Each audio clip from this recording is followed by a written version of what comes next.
She satisfies 30 years of silence with a single word: sorry. Sorry for breathing too loud. Sorry for existing in the same room. Sorry for wearing the same face as the woman who made her life a living nightmare. But on a rainy Chicago night, when her twin sister poured a glass of red wine down the front of her ivory dress in a restaurant full of strangers, Lena Whitmore did not apologize. She didn't say anything at all. She just stood there, dripping, while the most dangerous man in Chicago rose from his chair and said 7 words that changed everything. If you want to see how deep this story goes, stay with me until the very end. Hit that like button and drop your city in the comments so I can see just how far this story has traveled.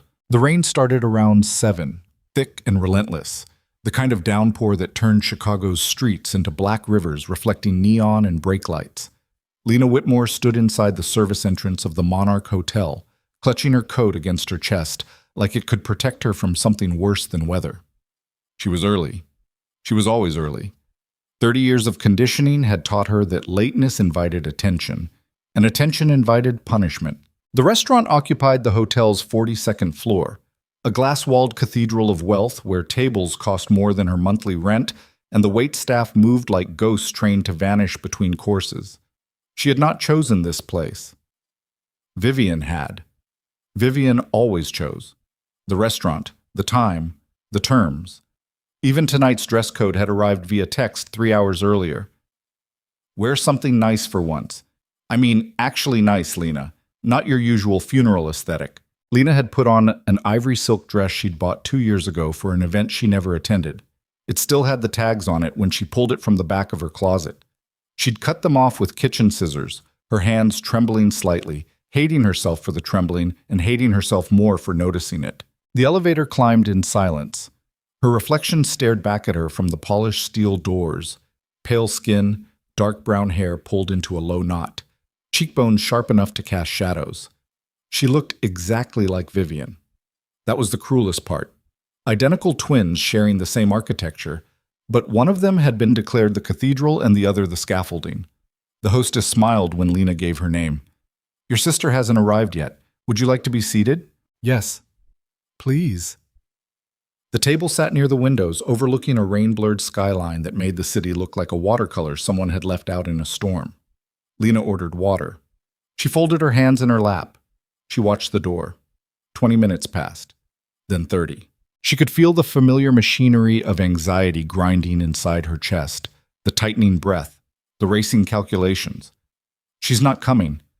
She's testing you. She wants you to leave so she can tell everyone you stood her up. No. She wants you to stay so she can make an entrance. She always wants the entrance. At 41 minutes past 7, Vivian Whitmore walked through the restaurant doors. Black satin dress cut low across her collarbones. Hair loose and gleaming like something out of a perfume commercial. Lips painted the exact shade of arterial blood. She moved through the restaurant the way fire moves through a house, consuming everything, leaving marks, making sure every single person in the room felt her heat. "Lena." She said it like a diagnosis. "Hi, Viv." Vivian slid into the chair across from her, immediately scanning the table. "You ordered water? Just water?" She laughed, short and brittle. "You've been sitting here for almost an hour and you couldn't even commit to a drink. That's actually incredible." "I wasn't sure what you wanted to. I wasn't asking you to order for me. I was pointing out a personality deficiency." Vivian waved down a server without looking at him. 2 glasses of the Chateau Margaux. The 2015. "And take this water away, please." The server disappeared. Lena pressed her fingernails into her thigh beneath the tablecloth, a habit she'd developed in childhood, invisible self-punishment to keep the visible kind from surfacing. "So," Vivian said, leaning back and crossing her legs, "I need to talk to you about something." "Okay?" "The museum board is hosting their gala next month. I've been invited to speak." Lena blinked. "At the museum? My museum?" "It's not your museum, Lena. You clean paintings. I restore them. Same thing with better lighting." Vivian examined her nails. "Anyway, they want me to give the keynote about female empowerment and overcoming adversity. My team is putting together a presentation, and I need you to not make things complicated." Lena's throat tightened. "Complicated how?" "By being there. By existing in a way that confuses people. I don't want anyone looking at you and wondering why the keynote speaker's identical twin is crawling around the basement with cotton swabs and turpentine. The wine arrived. Vivian swirled hers expertly, sniffed, sipped, nodded. Lena's glass sat untouched. You want me to miss the gala?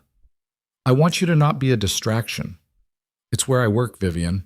Then work somewhere else that night. Vivian set her glass down. Take a sick day. Hide in your little lab. I don't care, just don't be visible. The word hit Lena like a slap she'd been expecting for decades. Visible. The one thing she had never been allowed to be. I'll think about it, Lena whispered. Vivian smiled. It was the smile of someone who had already won and was merely admiring the wreckage. They ate in silence after that.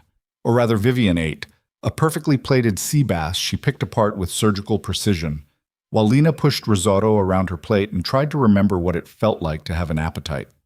Conversation came in fragments, all of it Vivian's.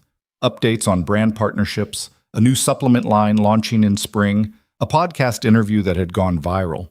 Everything polished and presented like a product demonstration. Vivian didn't talk to Lena so much as narrate her own highlight reel while Lena served as the audience. By the time dessert was cleared, Lena felt the way she always felt after spending time with her twin. Smaller, quieter, less real. Like someone had taken an eraser to the edges of her and smudged them out until she barely registered against the background. Vivian stood first. She reached for her wine glass, still half full, and made a gesture that Lena would replay in her mind for months afterward. It wasn't impulsive. Lena knew that immediately. The motion was too smooth, too practiced, too deliberate in its arc. Vivian tilted the glass slowly, almost elegantly, and poured the remaining wine directly down the front of Lena's ivory dress. Red spread across white silk like a wound opening. The restaurant went silent. Lena looked down at the stain creeping across her chest and pooling in the fabric at her waist. She could feel the wine soaking through to her skin. Cold, then warm, then cold again. Her hands didn't move. Her face didn't change. 30 years of training held every muscle in place. Oops, Vivian said, loudly enough for the nearest tables to hear. You should probably get that cleaned before it sets. Lena kept her eyes on the stain. She could feel the room watching. 50 people, maybe 60, all pretending not to stare while memorizing every detail for later. She knew exactly what they saw. 2 identical women, one beautiful and composed, the other dripping with wine and humiliation. She started to stand, her chair scraping against the marble floor with a sound that felt like bone breaking. Then a voice cut through the silence from the private lounge near the back of the restaurant. That was deliberate. The voice was low and unhurried, carrying the particular weight of a man accustomed to being obeyed without raising his volume. Lena turned toward it without thinking. He emerged from the shadow of a partition wall, tall, dark-haired, wearing a charcoal suit that cost more than the wine staining her dress. His face was angular and hard, with the kind of stillness that predators carry when they're deciding whether something is worth chasing. His eyes were dark gray, nearly black in the restaurant's low light, and they were fixed on Vivian with the flat intensity of a man who had witnessed something he found personally offensive. Lucien Devereaux. Lena didn't know his name yet. She would learn it later, along with everything the name carried. The whispered reputation, the documented ruthlessness, the empire built on construction contracts and real estate deals that somehow always involved men who owed him favors they could never repay. She would learn that his mother had died when he was 11 and that his father had raised him with the singular philosophy that gentleness was a weapon that only the powerful could afford to wield. She would learn all of this eventually. But in that moment, standing in a wine-stained dress beneath the gaze of every wealthy stranger in the room, she knew only one thing about him. He was looking at her, not at Vivian, not at the spectacle, at her. You picked the wrong woman to humiliate, he said. His attention never left Vivian's face. Vivian's expression flickered. Just once. A crack in the performance so small that anyone else would have missed it. But Lena saw it. She had spent her entire life studying her sister's face. It was identical to her own, after all, and she recognized the micro-expression instantly. It was fear, not of the man himself, but of being seen. Truly seen, in a way that no filter or brand deal or carefully curated persona could disguise. Excuse me? Vivian recovered quickly, tilting her chin upward. This is a private matter between sisters. Nothing that happens in a room full of 60 witnesses is private. He stepped closer, and Lena noticed the way nearby diners shifted in their seats, creating distance without standing up. You made it public the moment you turned a glass of wine into a performance. Vivian's jaw tightened. I don't know who you think you are. You know exactly who I am. He said it without arrogance, the way someone might say the sky is blue or the floor is beneath your feet. A simple statement of reality that didn't require confirmation. Something changed in Vivian's eyes. Recognition, maybe, or calculation. Lena could almost see her sister running the numbers, who this man was, what he represented, whether antagonizing him served any strategic purpose. Apparently it didn't. Vivian picked up her clutch purse, adjusted her expression into a version of dignified retreat, and walked toward the elevators without another word. She did not look at Lena on her way out. She never looked at Lena when she was losing. The restaurant slowly exhaled. Conversations restarted in cautious murmurs. Silverware clinked again. The performance was over, but Lena remained standing at the table, wine dripping from her dress onto the marble floor, her hands shaking now that the adrenaline was finally letting go. The man turned to her. His expression shifted. Still controlled, still guarded, but softer around the edges in a way that suggested the softness cost him something. You need dry clothes, he said. It was not a question. I need to go home. Your hands are shaking. I'm aware of that. He studied her for a moment, and Lena felt something she couldn't identify. Not quite fear, not quite fascination, but something that lived in the charged space between the two. There's a place 2 blocks from here, he said. Private, quiet. I can have someone bring you dry clothes in a car afterward. Or I can call you a cab right now and you never see me again. Your choice. The word landed differently coming from him. Choice. Lena had heard it before, of course, thousands of times, in self-help podcasts and inspirational quotes, and Vivian's own brand of manufactured empowerment content. But this man said it the way someone might hand a loaded weapon to a stranger, carefully, with full awareness of the consequences. She should have said no. Every survival instinct she'd built over 3 decades screamed at her to walk away, go home, wash the wine out of her dress in the bathroom sink while crying with the shower running to cover the sound. That was the playbook. That was how she'd survived this long. But something inside her had cracked open when the wine hit her dress. Not broken, cracked, like a wall developing a fracture that lets light bleed through for the first time. 2 blocks? She asked. 2 blocks? She picked up her coat from the back of her chair, held it against the stained front of her dress, and followed a stranger into the rain. The place was called Midnight Meridian, and Lena would later learn that it existed in the kind of legal gray area that men like Lucien Devereaux navigated with casual expertise. Located beneath a shuttered antique shop on a quiet stretch of River North, the jazz club occupied a converted basement that smelled of aged brick, cedar, and candle wax. The ceiling was low and vaulted, pressed tin panels darkened by decades of cigar smoke, and the lighting came exclusively from candles set into iron sconces along the walls. A trio played in the far corner: piano, upright bass, and a saxophone that moaned through the room like a living thing in pain. Lucien led her to a corner booth separated from the main room by a half wall of exposed brick. A woman appeared almost immediately with a black garment bag. Dry clothes, Lucien said. Restroom is through the door on your left. Take whatever time you need. Lena took the bag without speaking and found the restroom. A narrow, dimly lit space with a copper basin sink and a mirror that made her look like a ghost. She unzipped the garment bag. Inside was a simple black cashmere sweater and a pair of dark slacks, both in her size. She didn't ask how he'd known her measurements.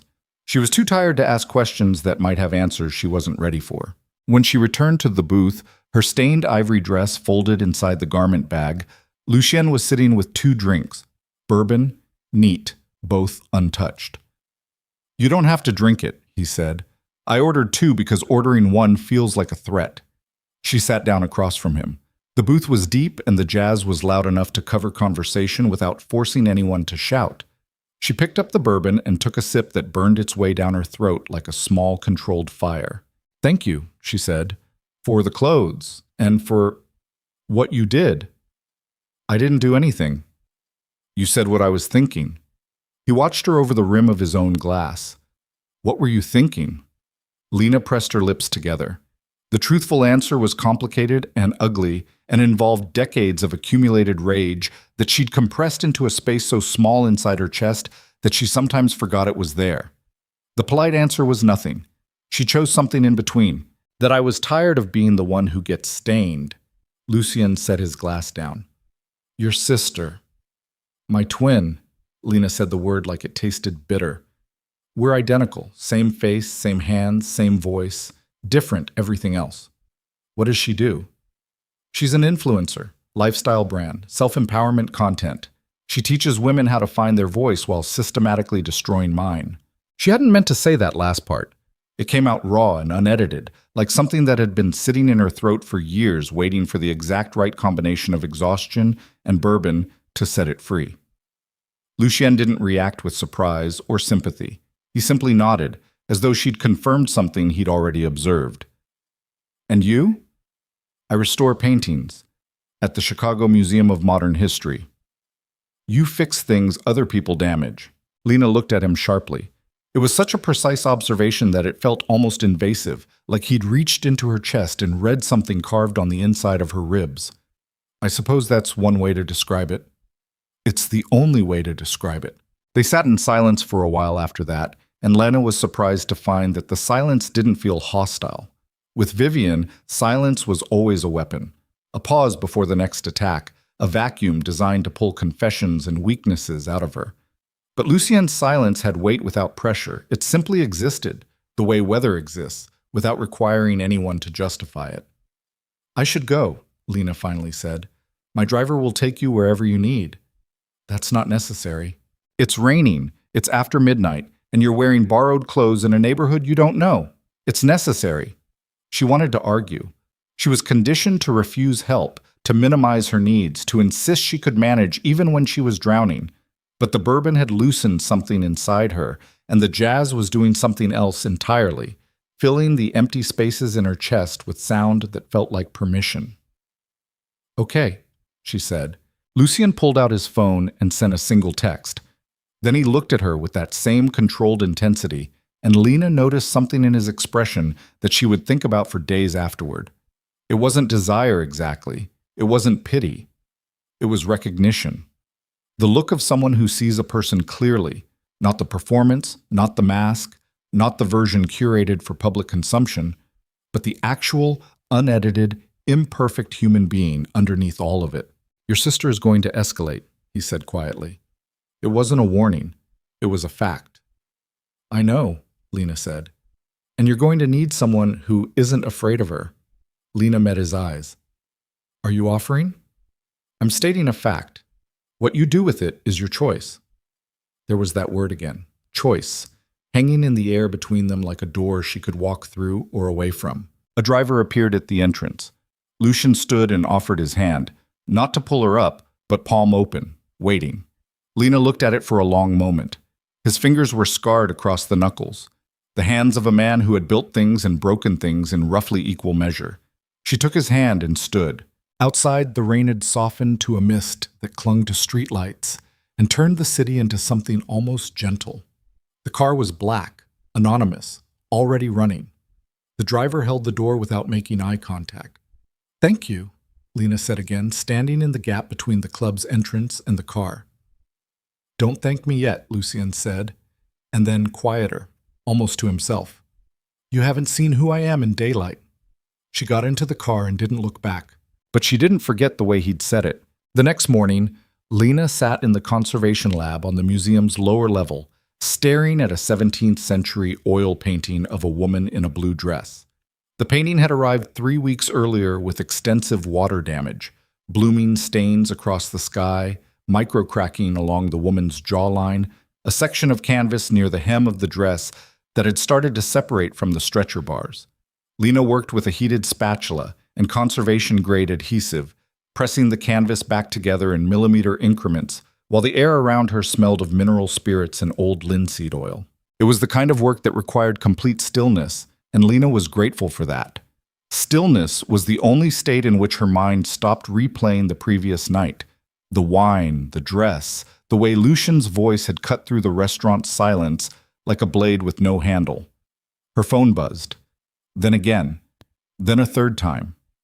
She set down the spatula and checked the screen. 3 text messages from an unknown number. You left your dress at the club. I had it cleaned. Tell me where to send it. Lena stared at the messages. She had not given Lucien her phone number. A 4th message arrived. Before you ask, I didn't go through your things. The garment bag had a dry cleaning tag from a shop on Halsted. They had your information on file. She set the phone down, then picked it up again, then set it down once more. Her heart was doing something complicated and unwelcome, a rhythm she didn't recognize, somewhere between alarm and something warmer that she refused to name. She typed back, the museum, conservation department. Leave it at the front desk. His response came in seconds. Done. No follow-up, no flirtation, no pressure, just efficiency and the quiet implication that he had already made the arrangements before she'd replied. Lena returned to the painting. Her hands were steady. Her mind was not. At noon, she went upstairs to the staff cafeteria and found her colleague, Dr. Marcus Webb, sitting at their usual table near the windows. Marcus was 57, divorced twice, possessed of a magnificent silver beard and an encyclopedic knowledge of Renaissance pigment chemistry. He was also the closest thing Lena had to a friend, largely because he never asked personal questions and always brought an extra sandwich. You look like you slept inside a thunderstorm, he said, sliding a turkey and Swiss across the table. Bad night. Vivian, Lena unwrapped the sandwich. Is it always that obvious? Your jaw does this thing after you see her, gets tight, like you're trying to hold your own face together. He took a bite of his own sandwich. What happened? She poured wine on me. Marcus stopped chewing. In a restaurant. In a restaurant. In front of everyone. That's assault. That's Vivian. Lena tore a piece of bread off her sandwich and didn't eat it. Someone intervened. A man. He confronted her. Marcus raised an eyebrow. A stranger? Lucien Devereaux. Marcus set his sandwich down very slowly, the careful, deliberate motion of a man who wanted to make sure his next words landed correctly. Lena. I know. Lucien Devereaux is not a man who intervenes in restaurant disputes out of the goodness of his heart. I know that too. He's connected to people who… Marcus stopped himself, glanced around the cafeteria and lowered his voice. His name comes up in certain conversations. Construction. Real estate. Things that happen to competitors who don't cooperate. He was polite. He gave me dry clothes and sent me home. Ted Bundy was polite too. That's a terrible comparison. It's a terrible situation. Marcus leaned forward. I've known you for 4 years. In that time, I've watched your sister dismantle you in slow motion, criticizing your work, sabotaging your relationships, making you doubt your own reflection. And now a man whose name is essentially a euphemism for organized violence steps in to play protector? That's not rescue, Lena. That's replacement. Lena felt the words land somewhere beneath her sternum, in the exact place where she stored the things she didn't want to examine too closely. I didn't ask him for anything, she said quietly. You didn't have to. Men like that don't wait to be asked. They finished lunch in uncomfortable silence. Lena went back to the conservation lab, restored another 3 inches of damaged sky in the painting, and tried not to think about the garment bag that was probably sitting at the front desk right now, containing a dress she would never wear again and the card of a man who scared everyone except her. At 5:30, she gathered her things and walked through the museum's emptying halls toward the main entrance. She passed through the permanent collection, rooms of quiet masterpieces hanging beneath calculated lighting, and felt the familiar ache that always accompanied this walk. These paintings had survived centuries. Wars, fires, floods, neglect. They endured because someone, somewhere, decided they were worth saving. Lena had never felt like anyone made that decision about her. The front desk security guard handed her the garment bag with a neutral expression. A small envelope was clipped to the hanger. She waited until she was outside, standing beneath the museum's stone portico with rain misting against the steps, before she opened it. A single card. Cream-colored stock, heavy and expensive. Engraved text, Lucien Devereaux. Beneath his name, a handwritten line in black ink. When she escalates, and she will, call this number. No phone number on the card. Instead, a second line below. You already have it. Lena stood in the rain, holding the card, and felt the ground shift beneath her in a way that had nothing to do with the weather. She should have thrown it away. She knew that. She should have torn the card in half and dropped it in the recycling bin next to the museum entrance and gone home and taken a bath and eaten cereal for dinner and gone to sleep and woken up and restored more paintings and pretended that none of it had happened. Instead, she put the card in her wallet, between her library card and her health insurance, and walked to the train. On the platform, waiting in the wet glow of overhead lights, she checked her phone. One notification from Instagram. Vivian had posted a new video. Against every instinct she had, Lena opened it. Vivian's face filled the screen. Flawless makeup, ring light reflection in her pupils, a background of tasteful neutral tones. Her voice was warm and measured, the voice of a woman who had practiced vulnerability until it became indistinguishable from the real thing. I want to talk about something difficult today. About family. About the people we love who sometimes hurt us the most. I have a twin sister, and our relationship has been complicated. I've tried. I've reached out. I've invited her to dinner. I've made space for her in my life. But sometimes the people closest to us aren't ready to receive love. Lena's stomach dropped. Last night we had dinner, and something happened that I'm not proud of. There was a moment of frustration. I'll own that. But what followed was a stranger inserting himself into our family dynamic in a way that felt threatening and inappropriate. I left feeling unsafe. The video had been posted 2 hours ago, 47,000 views, 3,000 comments. So sorry you went through this, V. Your sister doesn't deserve you. Stay strong, Queen. Some people are just toxic, even family. Lena closed the app. Her hands were shaking again. Not from cold, not from fear. From the specific kind of rage that builds in people who have been rewritten by someone else's narrative so many times that they've forgotten what their own story sounds like. The train arrived. She stepped aboard, found a seat near the back, and stared at her reflection in the dark window as the city blurred past. The woman staring back at her looked exactly like the woman in the video, and Lena hated that more than anything. She didn't call Lucien that night, or the next night. But on the third night, when she came home from work and found her apartment door unlocked, the deadbolt scratched with marks she didn't recognize, and every one of her sketchbooks slashed open with their pages scattered across the floor, she stood in the middle of the destruction, breathing hard, her pulse hammering in her throat, and she pulled out her phone. Not to call the police, not to call Marcus. She called the number that was already saved in her phone, the one she'd entered with shaking fingers on the train 2 nights before, telling herself she was being cautious, telling herself it was just in case, telling herself that preparation wasn't the same as surrender. It rang twice. Lena. His voice was calm, as though he'd been expecting the call and had simply been waiting for the world to give her a reason to make it. Someone broke into my apartment, she said. Her voice was steadier than she expected. My sketchbooks, all of them. They destroyed everything. A pause. Not hesitation, assessment. She could almost hear him calculating distances, deploying resources, rearranging the architecture of his evening around a single phone call from a woman he'd met 3 days ago. Don't touch anything, he said. Don't clean up. Don't move. I'm not going to just stand here and... Lena. His voice dropped lower. Not threatening. Something closer to the opposite. I'm sending someone. 15 minutes. Stay exactly where you are. The line went dead. Lena stood in her ruined apartment surrounded by torn pages and scattered charcoal drawings, and realized with terrible clarity that she had just crossed a line she could not uncross. She had called Lucien Devereaux for help. She had chosen his world over her own, and whatever happened next would not be something she could restore with careful hands and conservation-grade adhesive. Some damage, she was learning, was designed to be permanent. And somewhere across the city, in a penthouse that overlooked the lake, Lucien set down his phone and stared at the rain streaking down floor-to-ceiling windows. His expression hadn't changed during the call. It rarely did. But his hand, the one not holding the phone, had curled into a fist so tight that the old scars across his knuckles turned white.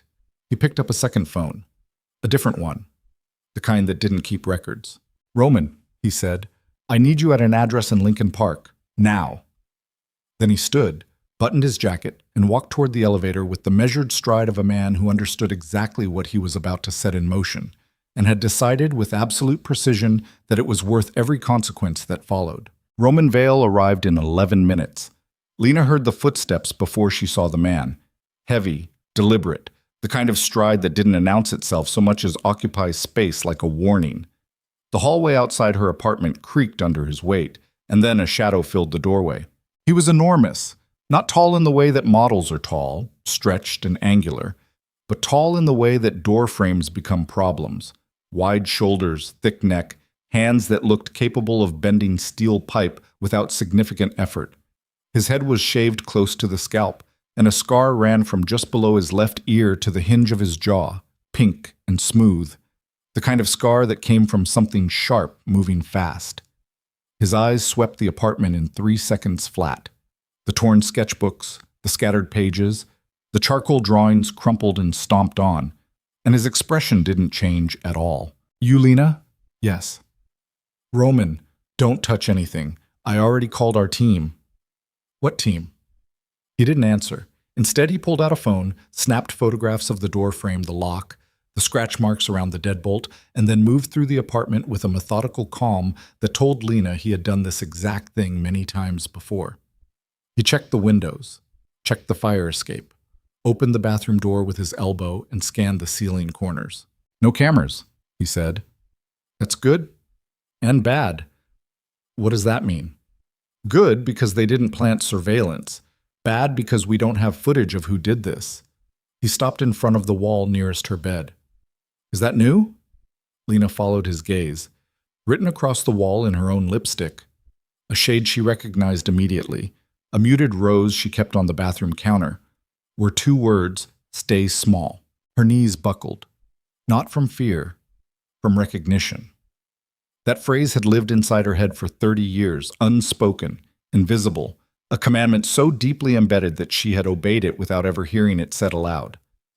And now someone had pulled it out of her psyche and smeared it across her wall in her own makeup like a ransom note written in her own blood. Roman caught her elbow before she hit the floor. His grip was firm and impersonal. Not gentle, not rough, just efficient. "Sit down," he said. "Not on the bed, chair by the window." She sat. Her breathing was ragged, and she hated the sound of it, hated how loud her body was in the silence of the ruined apartment. "Who has a key?" Roman asked. "Nobody." "Parents? Boyfriend? Building super?" "No parents. No boyfriend.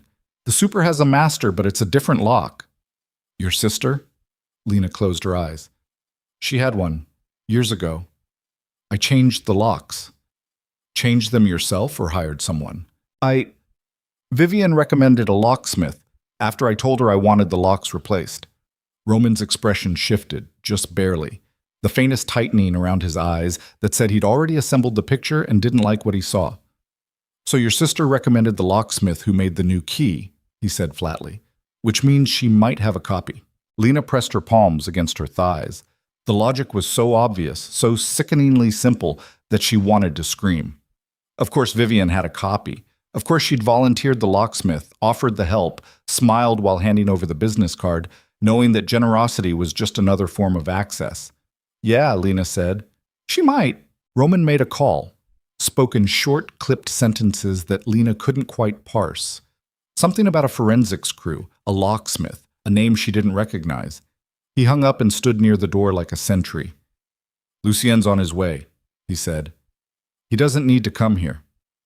Didn't ask if he needed to. Said he's coming. 20 minutes later, Lucien walked through the door. He looked different at night, in context. In the restaurant, he'd been polished, controlled, the kind of dangerous that expensive tailoring could almost disguise. In Lena's apartment, surrounded by torn paper and shattered charcoal, he looked like what he actually was. A man who existed at the intersection of money and violence, and who had stopped pretending those 2 things were separate. He didn't speak immediately. He walked through the apartment the way Roman had, but slower, studying the damage not with tactical efficiency, but with something closer to translation, reading the wreckage the way Lena read damaged paintings, looking for the story beneath the surface, the narrative encoded in the pattern of destruction. He stopped in front of the lipstick message. "Stay small," he read aloud. His voice was quiet, dangerously quiet. "She wrote this?" "I don't know who wrote it." "You know." Lena met his eyes. "I know." Lucien turned away from the wall. His jaw was set, the muscles along his neck rigid. When he spoke again, his voice carried the same measured calm it always did, but beneath it, Lena could hear something structural, something load-bearing, threatening to give way. "You're not staying here tonight. I'm not going to a hotel. I have a guest suite, separate floor, separate entrance, its own lock. Roman will be stationed in the hallway. You won't see me unless you want to." "That's not the point." "Then what is?" Lena stood up. Her legs were unsteady, but she locked her knees and forced herself to remain vertical. "The point is that every time something goes wrong, someone else steps in and decides what happens next. Vivian decides I should be invisible. You decide I should be protected. Nobody asks me what I actually want."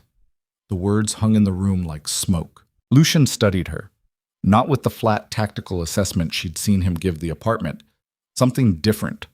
Something that acknowledged she had just drawn a boundary and was measuring whether he respected it or merely tolerated it. "What do you want?" he asked. "I want to know who did this. I want proof. And I want to handle it myself." "You can't handle Vivian yourself. Not anymore." "Don't tell me what I can't." "She hired someone to break into your home and write a threat on your wall in your own makeup. This isn't sibling rivalry. This is stalking. This is criminal. And if she escalates further, which she will, you're going to need infrastructure that you don't have." "Infrastructure?" Lena laughed, and the sound was bitter and raw. "You mean people with guns?" "I mean people who can keep you alive while you figure out what justice looks like." Silence. The rain had stopped outside, and the apartment was so quiet Lena could hear the kitchen faucet dripping into the stainless steel sink. 3 drops. 4. 5. "One night," she said. "I'll stay one night. Then I come back here and handle this my way." Lucian nodded. No argument, no negotiation, no attempt to extend the terms. Just acceptance. And Lena realized, with a discomfort she couldn't quite name, that his willingness to accept her terms might be more dangerous than any demand he could have made. Roman drove them. Lena sat in the back seat of the SUV, watching the city slide past through tinted glass, and tried to organize her thoughts into something functional. She failed. Her mind kept snagging on the lipstick letters, on the handwriting she couldn't confirm was Vivian's, but recognized in her bones the way you recognize your own heartbeat. Not because you've studied it, but because it's been with you since before memory began. Lucien's building occupied the top 4 floors of a glass tower on Lakeshore Drive. The lobby was marble and silence, staffed by men in dark suits who nodded at Lucien without speaking and looked at Lena without looking at her. A professional blindness that suggested they were trained to unsee whatever walked through those doors. The guest suite was exactly as described. Separate entrance, separate elevator access, a living space larger than Lena's entire apartment, with floor-to-ceiling windows overlooking the black expanse of Lake Michigan. The bed was made with military precision. Fresh towels hung in the bathroom. A sealed bottle of water and a cell phone charger sat on the nightstand. Everything considered. Everything controlled. Everything prepared for a scenario that Lucien had apparently anticipated long before it arrived. "There's food in the kitchen," Roman said from the doorway. "Anything you need, press 3 on the house phone." "Thank you." Roman left. The door closed. The lock engaged with a sound that was either protective or imprisoning, depending on which story you were telling yourself. Lena sat on the edge of the bed and stared at the lake. The water was black and vast and indifferent, moving in patterns she couldn't predict, reflecting nothing but darkness back at the glass. She didn't sleep. Not really. She drifted in and out of a state that resembled sleep, the way a photograph resembles a person. Flat, still, and missing every dimension that mattered. At some point during the night, she got up and stood at the windows, pressing her forehead against the cold glass, watching the city's lights blur through the condensation of her own breath. She thought about the painting she was restoring, the woman in the blue dress, 300 years old and still surviving. She thought about Vivian posting her video, narrating her version of reality to 47,000 strangers who would never know the difference. She thought about the 2 words on her wall, written in her own lipstick, in handwriting she knew better than her own name. Stay small. Around 4 in the morning, her phone buzzed, a text from a number she didn't recognize. "I know where you are. I always know where you are." Lena's throat closed. She stared at the screen until the letters burned into her vision, then set the phone face down on the nightstand and pressed both hands against her chest as if she could physically hold herself together. In the morning, she found Lucien in the main kitchen, 2 floors below the guest suite. He was standing at the counter in a white dress shirt with the sleeves rolled to his elbows, drinking black coffee and reading something on a tablet. Without the jacket and the calculated posture of public appearance, he looked younger and harder at the same time, like a man whose armor was external by choice, not necessity. "Coffee's fresh," he said without looking up. Lena poured herself the cup. Her hands were steady. She had made a decision during the night, somewhere in the hours between the text message and dawn, and the decision had steadied her the way decisions sometimes do, not because they were right, but because they were final. "I need to see proof," she said, "that it was Vivian." Lucien set the tablet down. "Sit." She sat at the kitchen island across from him, wrapping both hands around the ceramic mug. The coffee was strong and bitter and exactly what she needed. "Roman pulled the building's external security footage last night," Lucien said. "Your building has 2 cameras, one in the lobby, one in the parking garage. No coverage on your floor." "I know. The landlord's been promising to install hallway cameras for 2 years. The lobby camera caught a man entering at 4:17 p.m. yesterday. Average height, dark jacket, baseball cap, face partially obscured. He used a key to enter the main door. He was inside for approximately 43 minutes. That's not proof it was Vivian." "No." Lucien slid the tablet across the counter. "This is..." On the screen was a phone record, a call log showing a number Lena recognized as Vivian's personal cell connected to a second number for 11 minutes, timed at 3:50 p.m. the previous day. 27 minutes before the man entered Lena's building. "How did you get her phone records?" "You don't want the answer to that question." Lena stared at the screen. "This still isn't proof. She could have been calling anyone." "The second number is registered to a man named Derek Moss, licensed private investigator, suspended twice for harassment complaints. Current clients include 3 divorce attorneys known for aggressive tactics, and as of 6 weeks ago, your sister." 6 weeks. The number hit Lena like a physical blow. 6 weeks meant Vivian had hired a private investigator before the restaurant dinner, before the wine, before any of it. The timeline didn't start with humiliation. It started with planning. The dinner was never reconciliation. It was reconnaissance. "She was watching me," Lena said. Her voice sounded far away, like it belonged to someone standing in the next room. "For 6 weeks. At minimum." "Why?" Lucien was quiet for a moment. When he spoke, his voice carried the weight of someone choosing honesty over comfort. "Because you were starting to exist outside of her control. You've been at the museum for 4 years. Your work is getting recognized. The head conservator put your name on a published restoration last spring. You're becoming visible, Lena, and for someone like Vivian, your visibility is an existential threat." Lena set the coffee down. Her stomach had turned to concrete. "She doesn't want to hurt me," she said slowly, the realization forming as she spoke. "She wants to erase me. She wants to make sure there's only one version of our face in the world. And it's hers." "Yes." "And the dinner, the wine, the video, that was all set up. She was building a narrative. The difficult sister, the toxic twin. She's establishing public sympathy before she does something worse." "That's my assessment." Lena pressed her thumbs against her closed eyelids until she saw stars. "What does worse look like?" "Professional destruction, false allegations, restraining order built on fabricated evidence. Whatever gets you removed from the museum and isolated from any support structure." He paused. "Or physical harm contracted through a third party and disguised as random." The kitchen was silent except for the low hum of the refrigerator and the distant sound of traffic 40 stories below. Lena dropped her hands from her eyes and looked at Lucien with an expression that had passed through fear and arrived somewhere harder. "I want to file a police report," she said. "It won't be enough." "I know, but I want the record. I want timestamps and incident numbers and a paper trail that she can't rewrite." Lucien nodded. "Roman will go with you. I don't need a bodyguard at the police station. You need a witness who isn't emotionally compromised. Roman remembers every detail of every room he's ever walked into. He'll make a better supporting witness than your own memory right now, and I say that with respect." Lena wanted to argue, but the truth was, he was right. Her memory of last night was already fragmenting. Sharp images floating in a haze of adrenaline and exhaustion. The lipstick on the wall. The torn pages. The text at 4 a.m. "Fine," she said, "and then I'm going to work." "Today? I have a painting to finish. It's 300 years old and it survived a warehouse fire in 1847. It can handle my bad week." Something shifted in Lucien's expression. Not a smile. She hadn't seen him smile yet. Not truly. But a loosening. A moment of unguarded recognition, as though she'd said something that confirmed a theory he'd been testing. "I'll have your apartment locks replaced today," he said. "New system, biometric, no keys to copy." "How much does that cost?"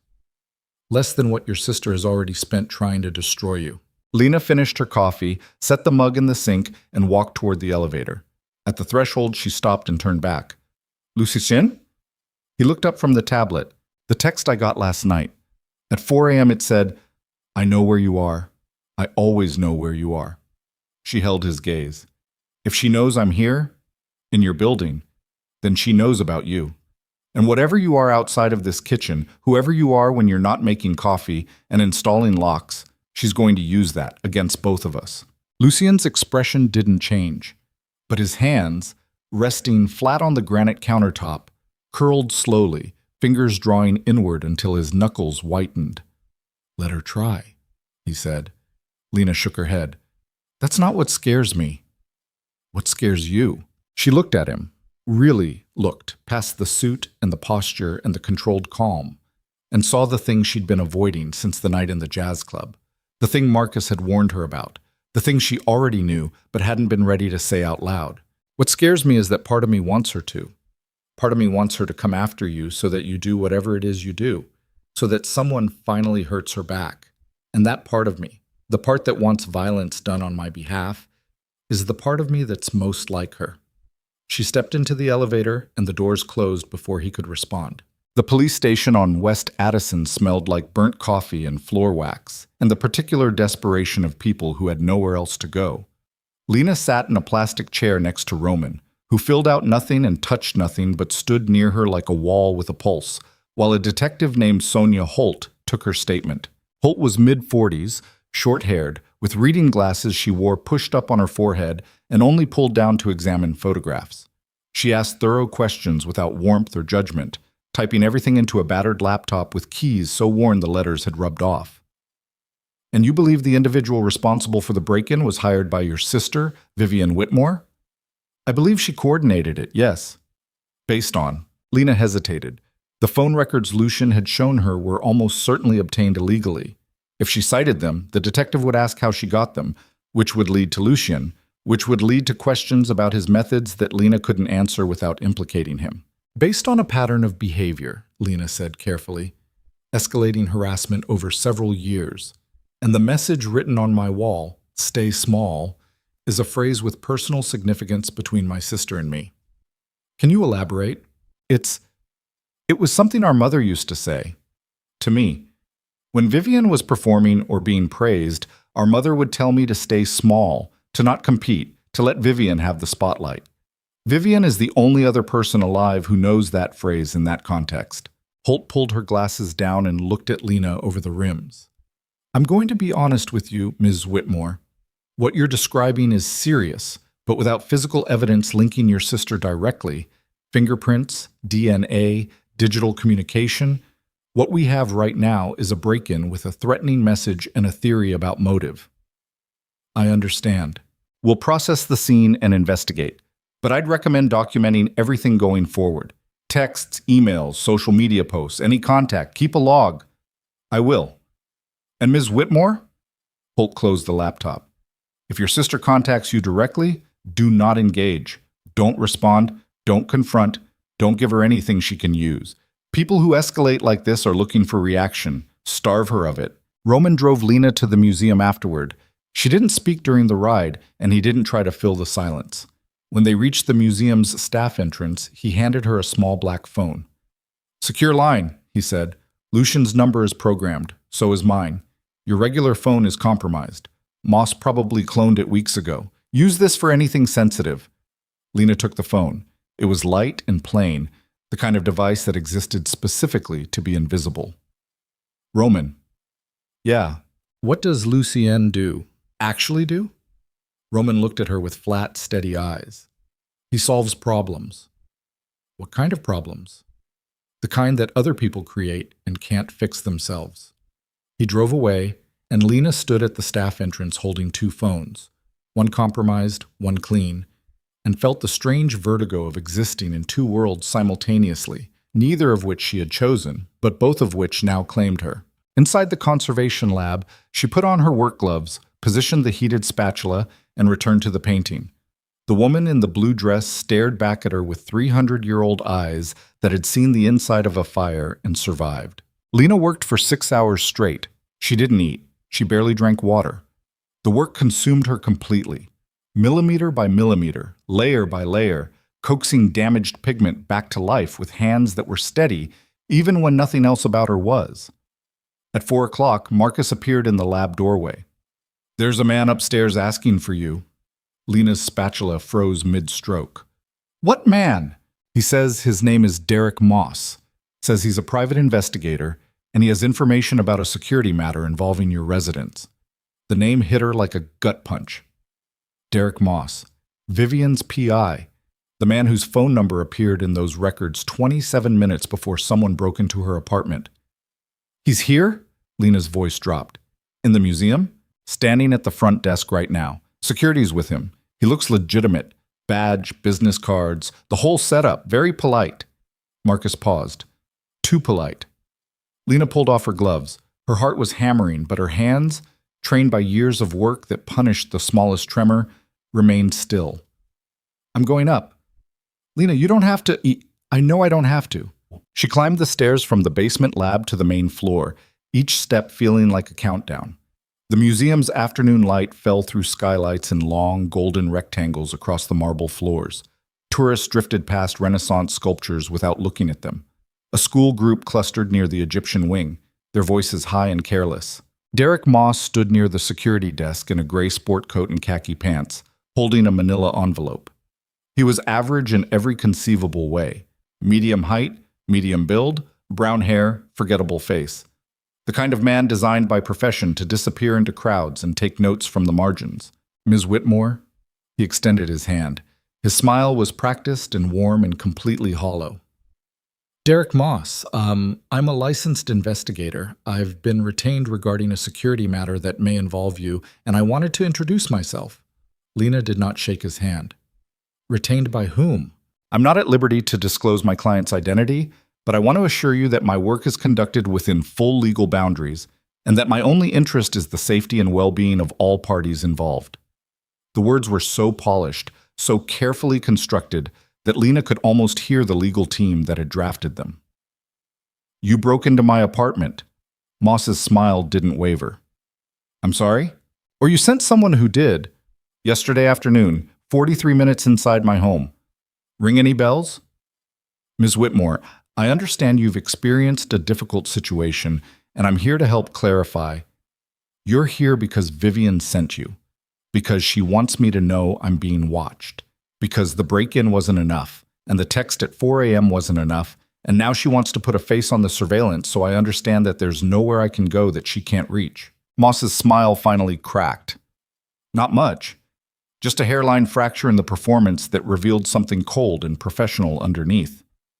"I'm going to leave my card," he said, placing it on the security desk. "If you'd like to discuss this further in a more private setting, get out of my museum." He paused, studied her, then picked up the manila envelope he'd been holding, the one he never opened, the one whose contents Lena would never know, and walked toward the exit with the unhurried pace of a man who had accomplished exactly what he came to accomplish.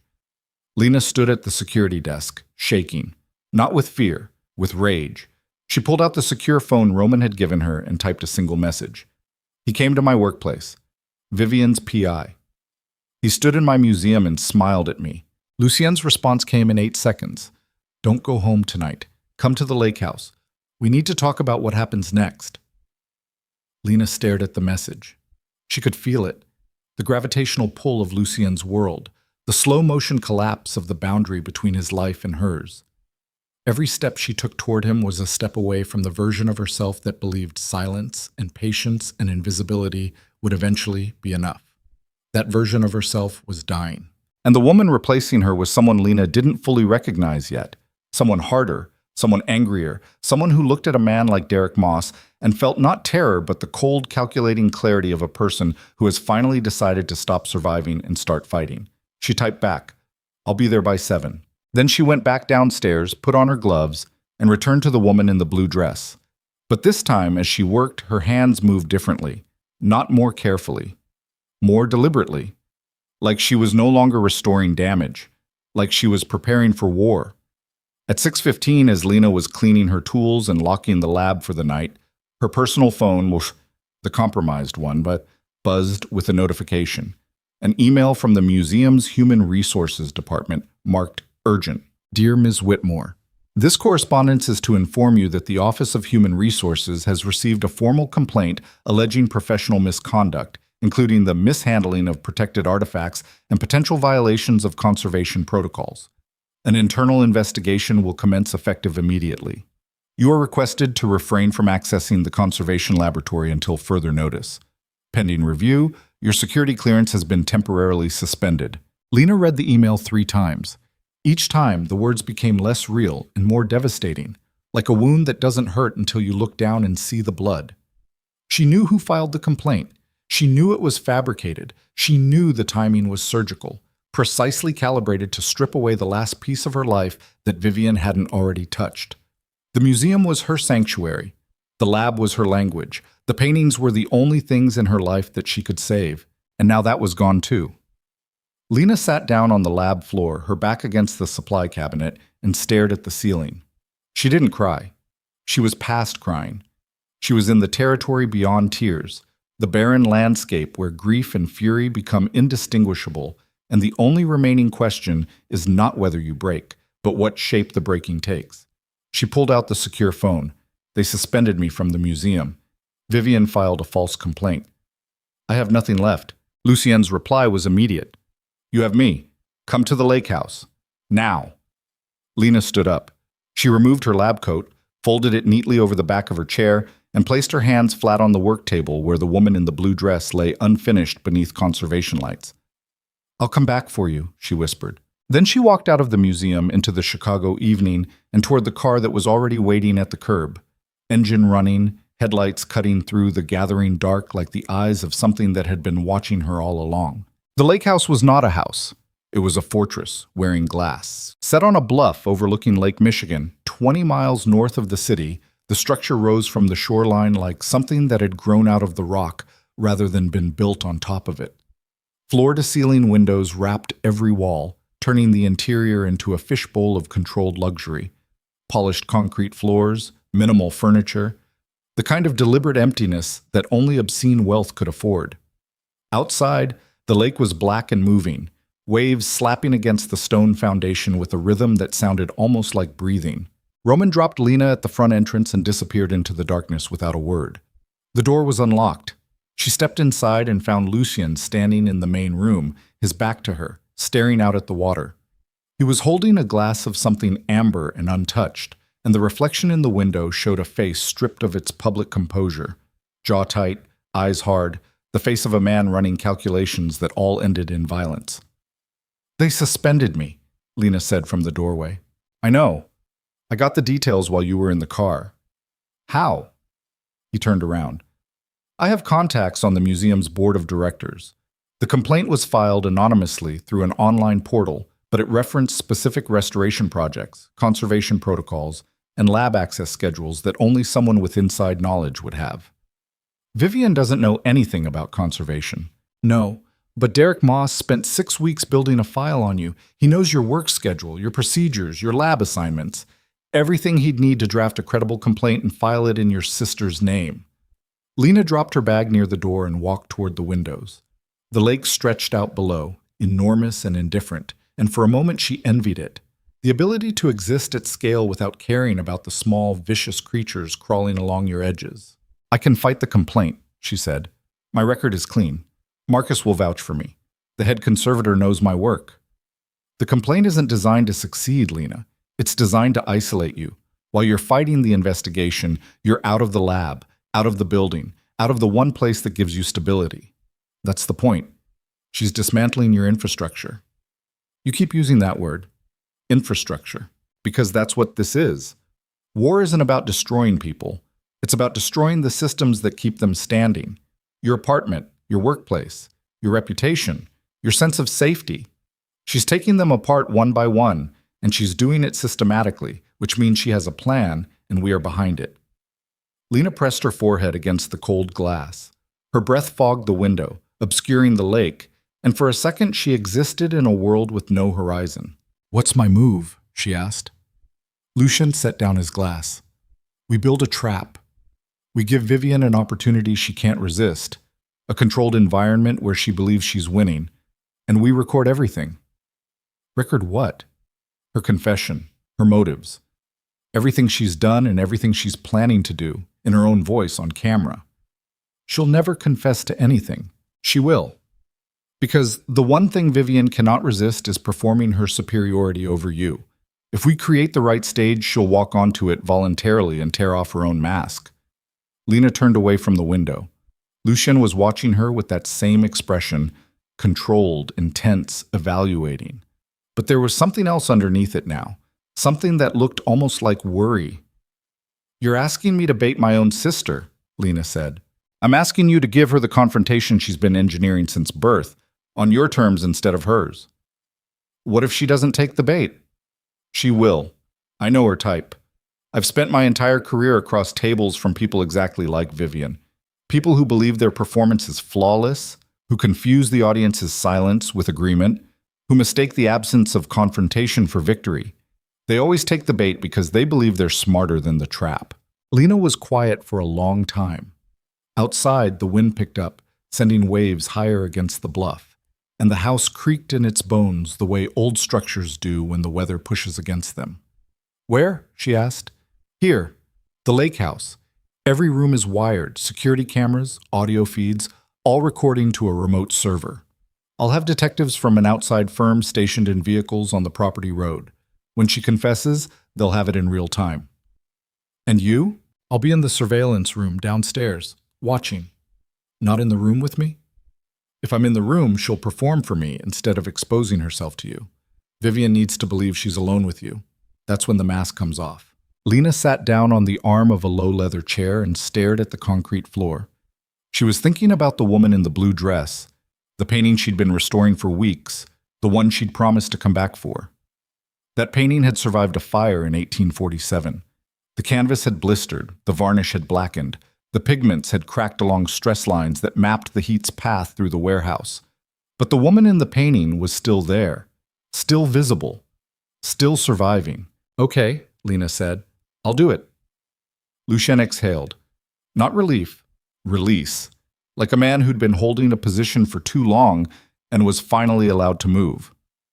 "I'll set everything up," he said. "Tomorrow night." "Tomorrow night." "Lena." He stepped closer, not touching her, but close enough that she could feel the warmth of his body against the cold radiating from the windows.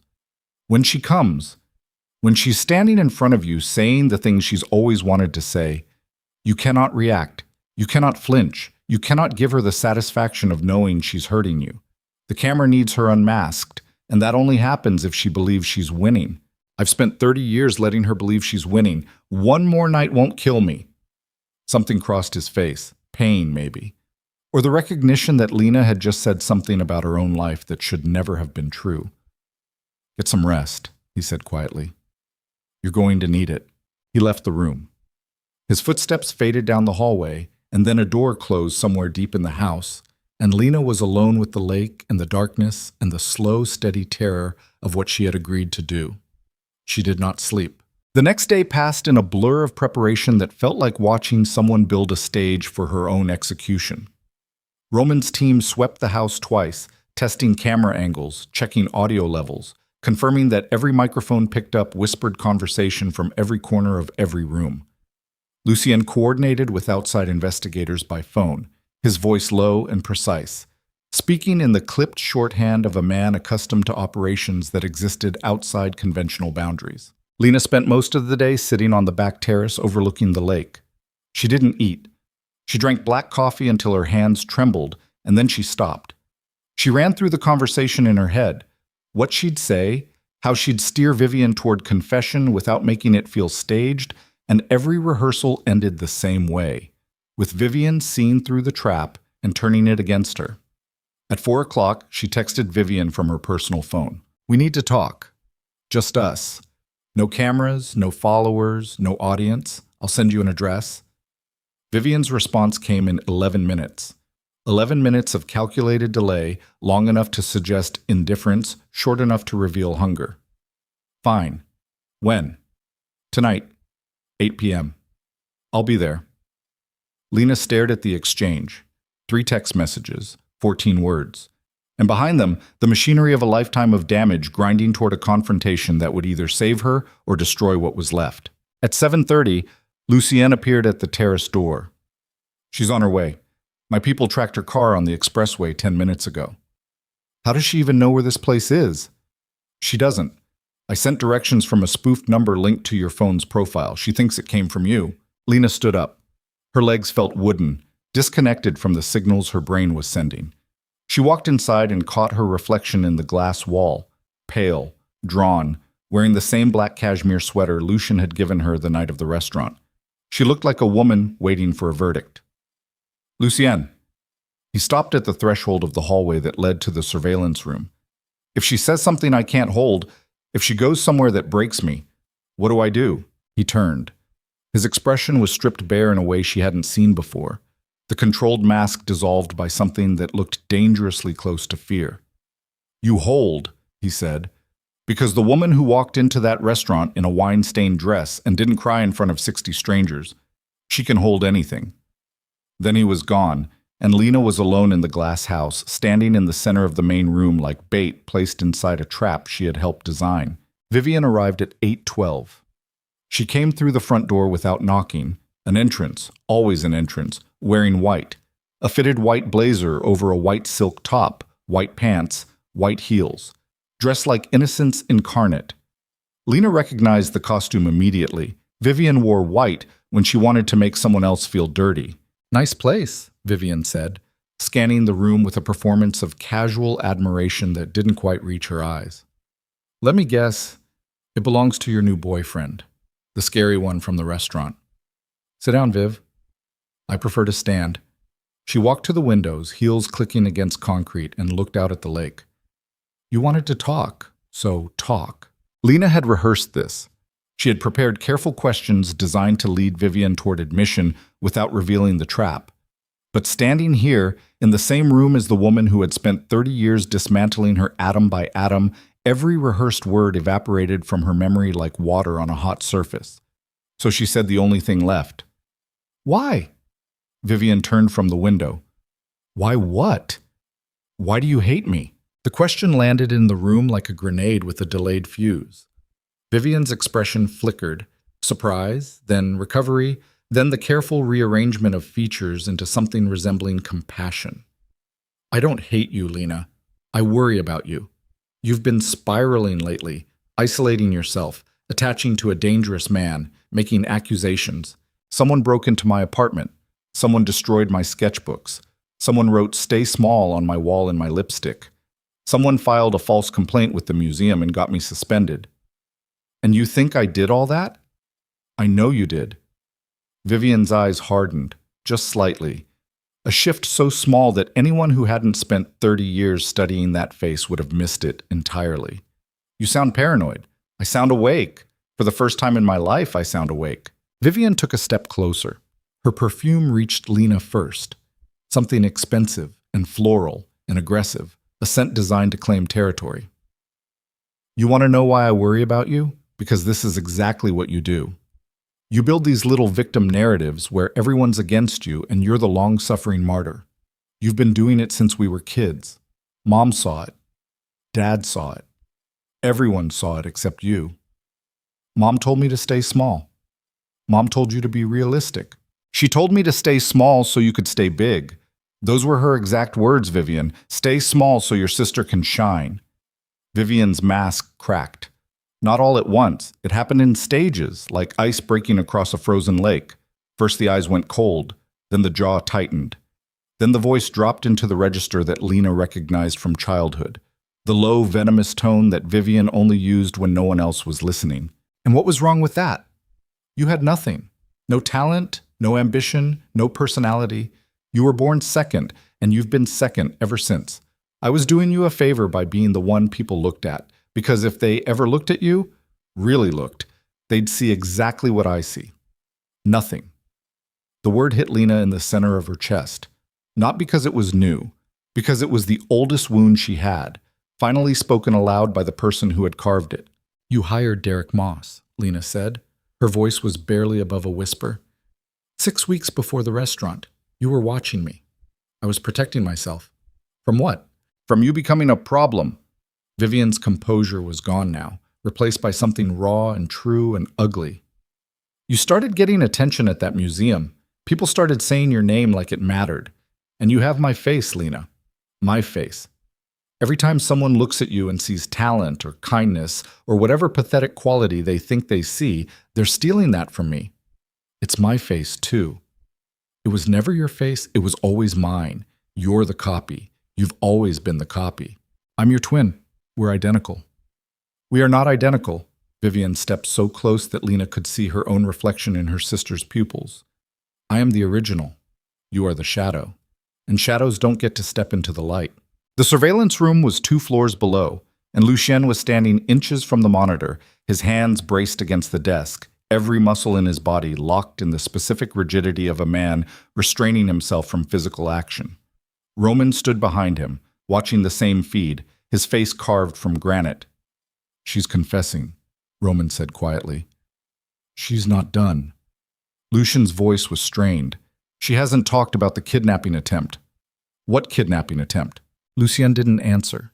His eyes were locked on the screen, on Lena's face, on the way she was standing perfectly still while her sister dismantled her with surgical precision. He watched the way Lena's hands hung at her sides, fingers curled slightly, knuckles white, and he recognized the posture because it was his own, the stance of someone holding themselves together through sheer force of will while every instinct demanded release. Upstairs, Vivian was pacing now, her white heels striking the concrete like punctuation marks. The performance had dissolved completely, and what remained was the real Vivian, not the influencer, not the brand, not the curated persona with 3 million followers and a supplement line. This was the woman underneath all of it, jealous, obsessive, incandescent, with a rage so old it had become structural, load-bearing, impossible to remove without bringing down the entire architecture of her identity. The break-in, Vivian said, almost casually now, pacing near the windows. You want to know about the break-in? Yes, I sent someone because you needed to remember your place. You needed to walk into your apartment and see exactly how small your life really is. And the complaint? The museum? Of course the museum. You think I'd let you build a little kingdom in that basement while I'm working 80-hour weeks to maintain a brand that supports both of us? You don't even know what I've sacrificed. You've sacrificed nothing. You've taken everything.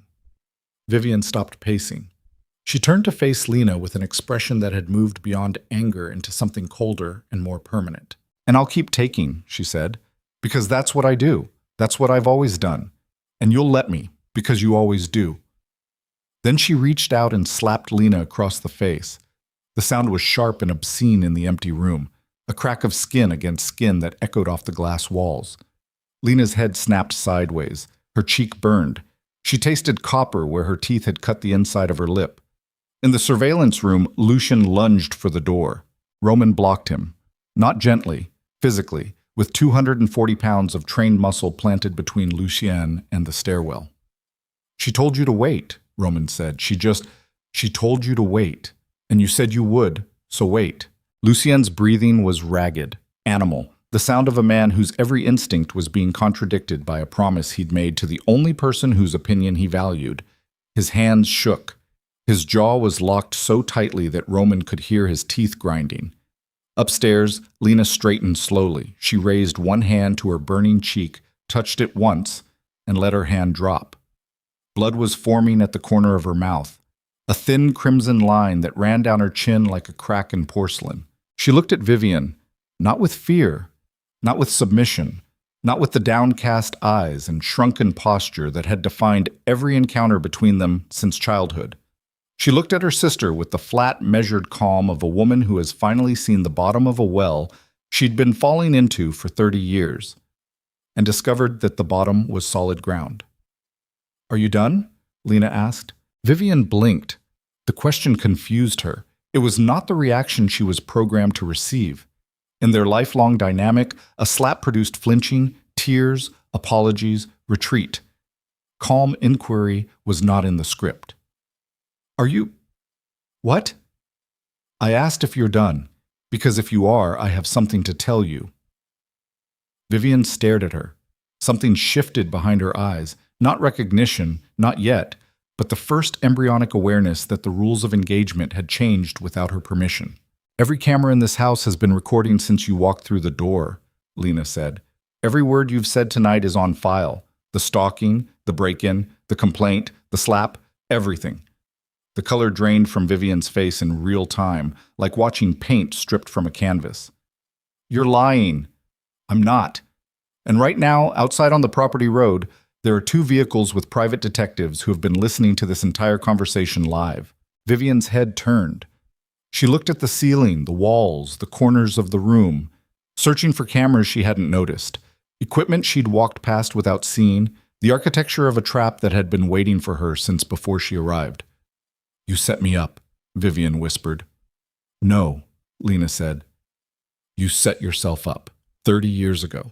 I just finally stopped cleaning up the mess." Vivian's composure detonated. Not slowly, not in controlled stages, but all at once. A catastrophic structural failure that turned the polished influencer into something feral and desperate and more honest than she had been in her entire public life. She lunged at Lena. Not a slap this time. A full-body attack, hands clawing, nails scraping, the primal violence of a woman who had lost control of a narrative she believed she owned. Lena stumbled backward, caught herself on the arm of a chair, and threw her hands up to protect her face.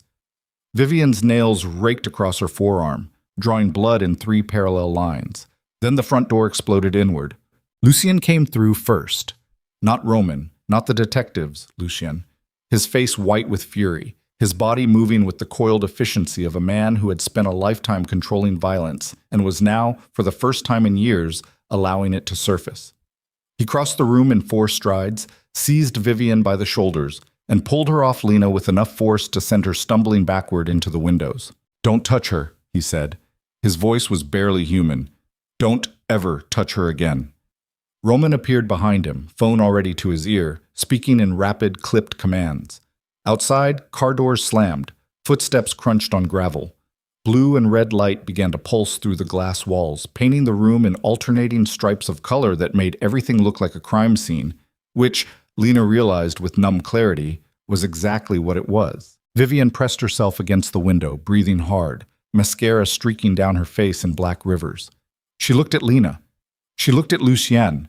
She looked at the cameras she now knew were watching, and in her eyes, Lena saw something she had never seen in her sister's face before. Not fear, not regret, recognition.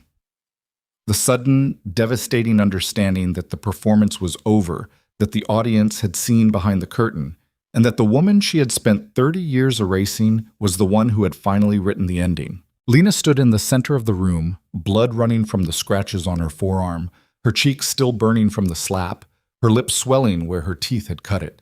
She was shaking, not from fear, from the seismic release of pressure that comes when a structure that has been under stress for decades finally gives way, not in collapse, but in transformation. Detectives entered through the front door. Uniformed officers followed. The room filled with voices and movement and the mechanical sounds of consequence.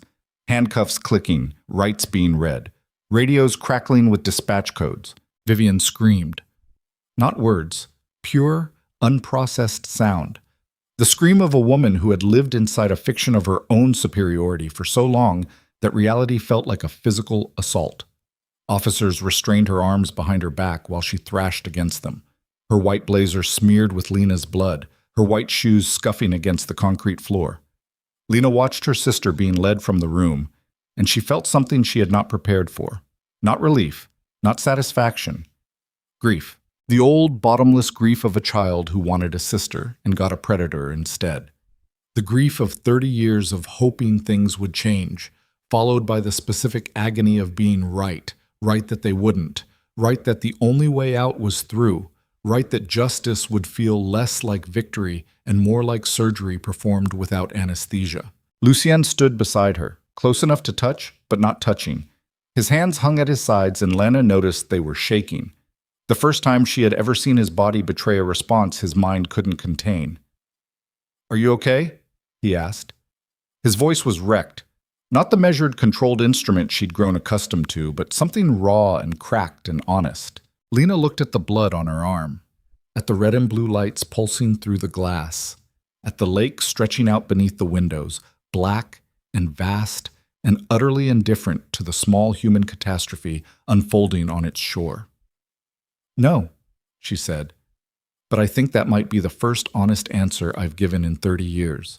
Outside, Vivian was placed in the back of a patrol car.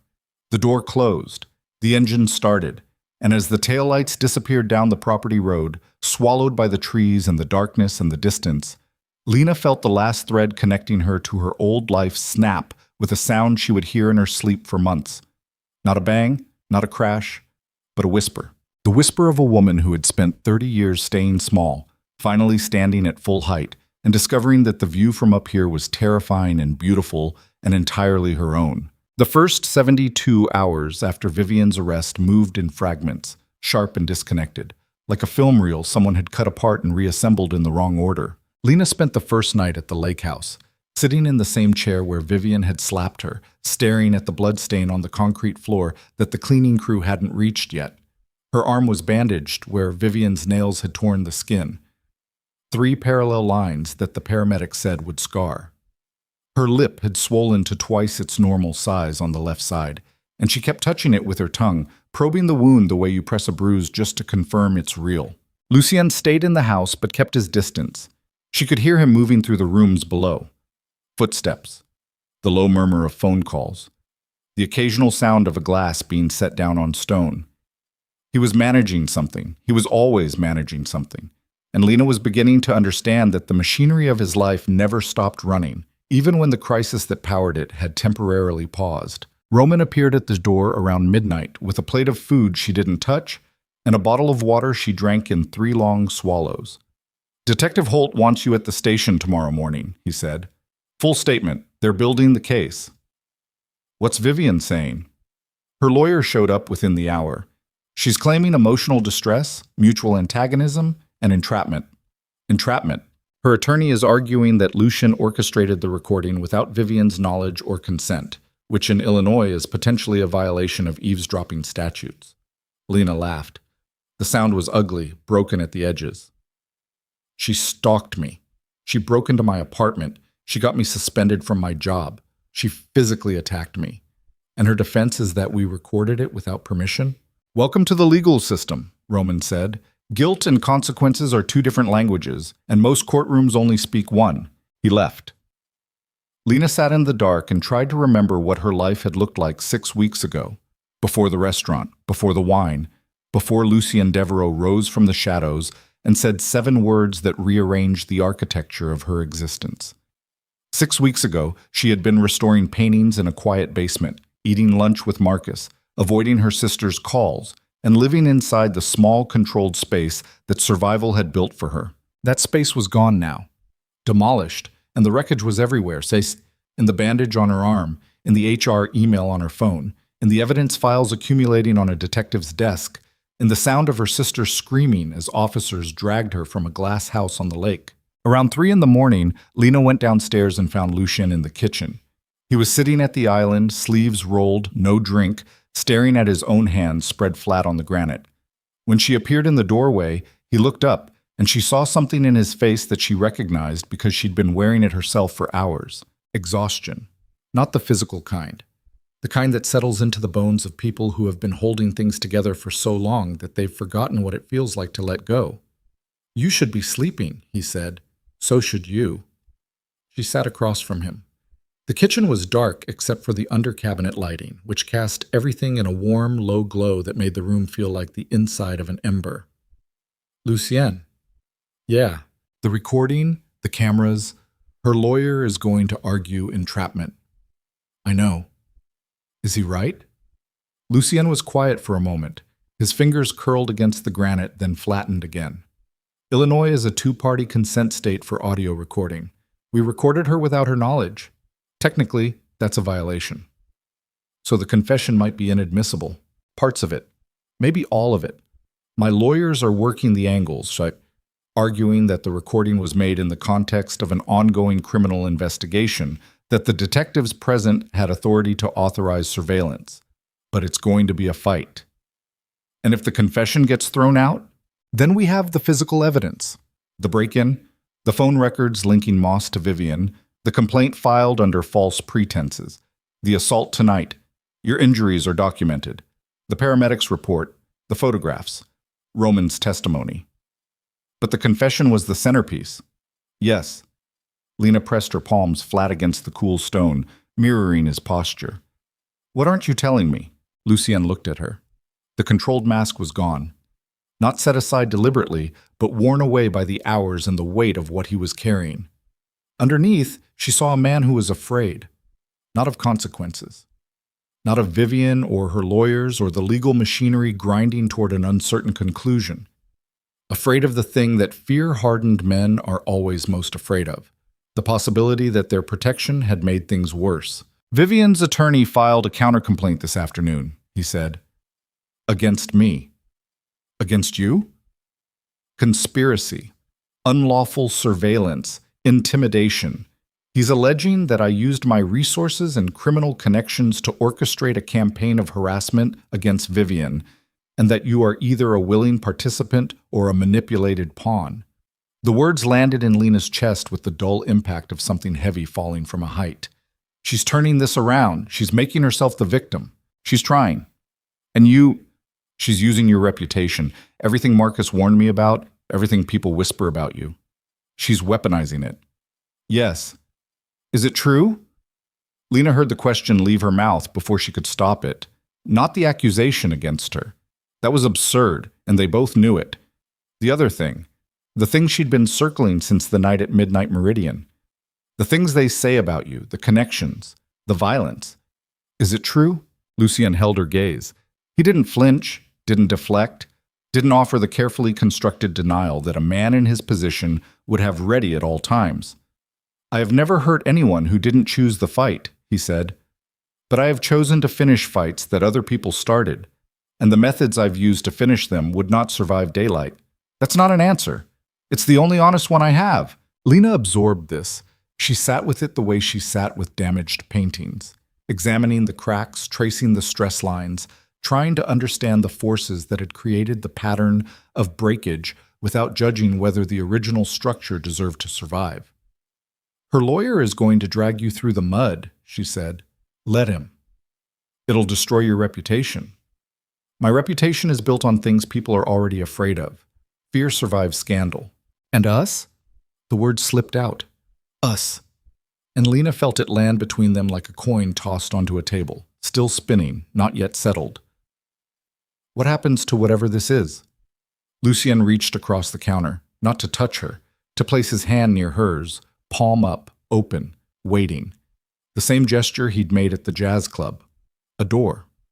Not pushed open. Just unlocked. Whatever this is, he said carefully, is the only thing in my life I don't want to manage. I don't want to control it or protect it or engineer its outcome. I just want it to exist on whatever terms you set. Lena looked at his open hand, at the scars across his knuckles, at the calluses and the history written in every line. She didn't take it.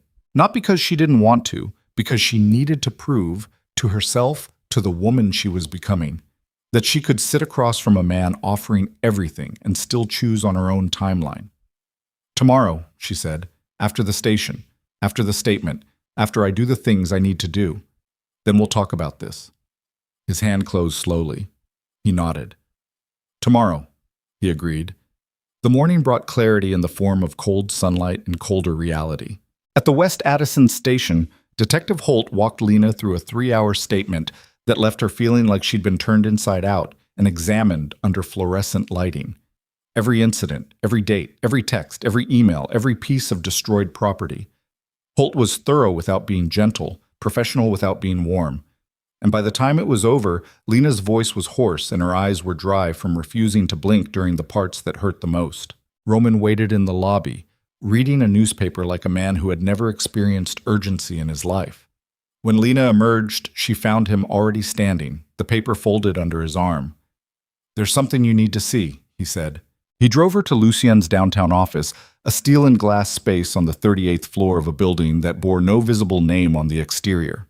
Inside, Lucien was standing behind a desk covered in printed documents, his phone pressed to his ear, his expression carved from something harder than stone. He hung up when she walked in. "Vivian posted bail 2 hours ago," he said. Lena stopped walking. 2 hours ago? Who posted? Her business manager. She has significant liquid assets tied to her brand partnerships. Bail was set at $200,000. She put up 10% and walked. She's out. She's out. And 20 minutes after she was released, she posted a video. Lucien turned his laptop toward Lena. On the screen, Vivian's face filled the frame. Makeup carefully applied to suggest she'd been crying without actually crying. A soft focus background of a neutral living room. The ring light positioned to cast shadows under her eyes that made her look fragile and haunted. "I need to share something with you all," Vivian said in the video, her voice trembling with calibrated vulnerability. "Something that happened to me last night. I was lured to a remote location by my sister and a man, a dangerous man with documented criminal ties, and I was recorded without my consent while they provoked me into an emotional breakdown. They filed false charges. They manipulated evidence, and they did this because I dared to speak publicly about our family's struggles." Lena watched the video in silence. Her face showed nothing, but her hands, hanging at her sides, had curled into fists so tight that her bandaged forearm burned where the scratches pulled against the adhesive. "This video was posted 45 minutes ago," Lucien said. "It has over 300,000 views." 300,000. Her followers are mobilizing. The comments section is generating threats against you. Your name is being shared publicly, your workplace, your neighborhood. She's weaponizing her audience. She's doing what she's always done, performing. But this time the stage is larger and the audience believes her. Lena turned away from the screen. She walked to the window and looked out at the city. The same city she'd watched from restaurant windows and train platforms and museum skylights. The city that had been the backdrop of every humiliation and every small, private act of survival she'd ever managed. "I need to make a statement," she said. "Your lawyer would advise against—" "I don't care what a lawyer would advise. Vivian controls the narrative because she's the only one talking. She spent 30 years being the only one talking. And I let her. I let her because I believed that silence was dignity, and that if I stayed small enough, eventually she'd stop trying to erase me." She turned from the window. Her eyes were dry and hard and absolutely certain. She didn't stop. She won't stop. And silence isn't dignity. It's surrender dressed up in better clothes. Lucien studied her. "What do you want to do?" "I want to go public." Not her version. Not a curated, filtered, ring-lit performance. The truth. All of it. The stalking, the break-in, the lipstick on the wall, the false complaint, the assault. Everything documented, everything verified, everything laid out in a way that her 3 million followers can see and decide for themselves. That means exposing yourself completely. Your name, your face, your history. Everything you've kept private. I know. And it means exposing me. My involvement, my methods, the surveillance, the phone records, the way we obtained evidence that her lawyer is already challenging. I know that too. Lucien was quiet. The office hummed with the low-frequency sound of a building full of people working at things they understood. And for a moment, Lena envied all of them. The simplicity of problems that could be solved with spreadsheets and phone calls and lunch meetings. "You're sure?" he said. Not a question. "I'm sure." "Then we do it right. Not a social media video. Not a response to her performance. A press conference. On record, on camera, with your attorney present, the police report in hand, and every piece of evidence organized and verified." "When?" "Tomorrow afternoon. I'll arrange the venue. Roman will coordinate security." "And Vivian?" "Vivian will watch it the way she watches everything, from behind a screen, performing outrage while the ground shifts beneath her feet." Lena nodded. Then she did something she had never done before in the presence of Lucien Devereaux. She walked across the office, stood directly in front of him, and took his face in both hands. His skin was warm.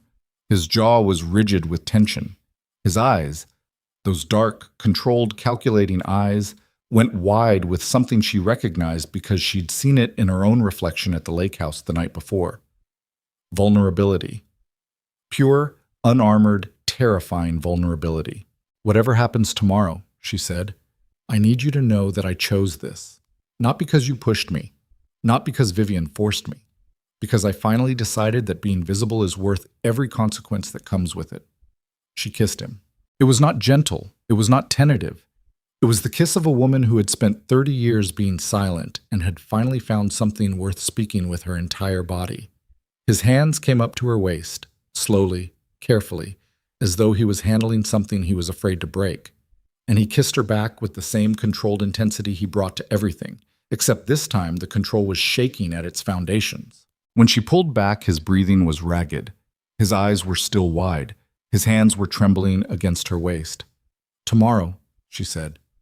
"Tomorrow," he repeated, and his voice sounded like something that had been underwater for years and was finally breaking the surface. The press conference was held at 3 p.m. the following day in a rented conference room at the Palmer House downtown.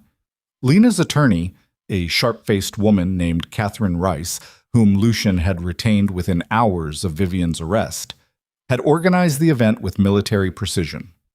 3 cameras, 2 print journalists, and a local news affiliate whose anchor had been covering Vivian's influencer empire for a lifestyle segment and had pivoted to hard news the moment the arrest report surfaced. Lena sat behind a table with Catherine on her left and a thick folder of documentation on her right.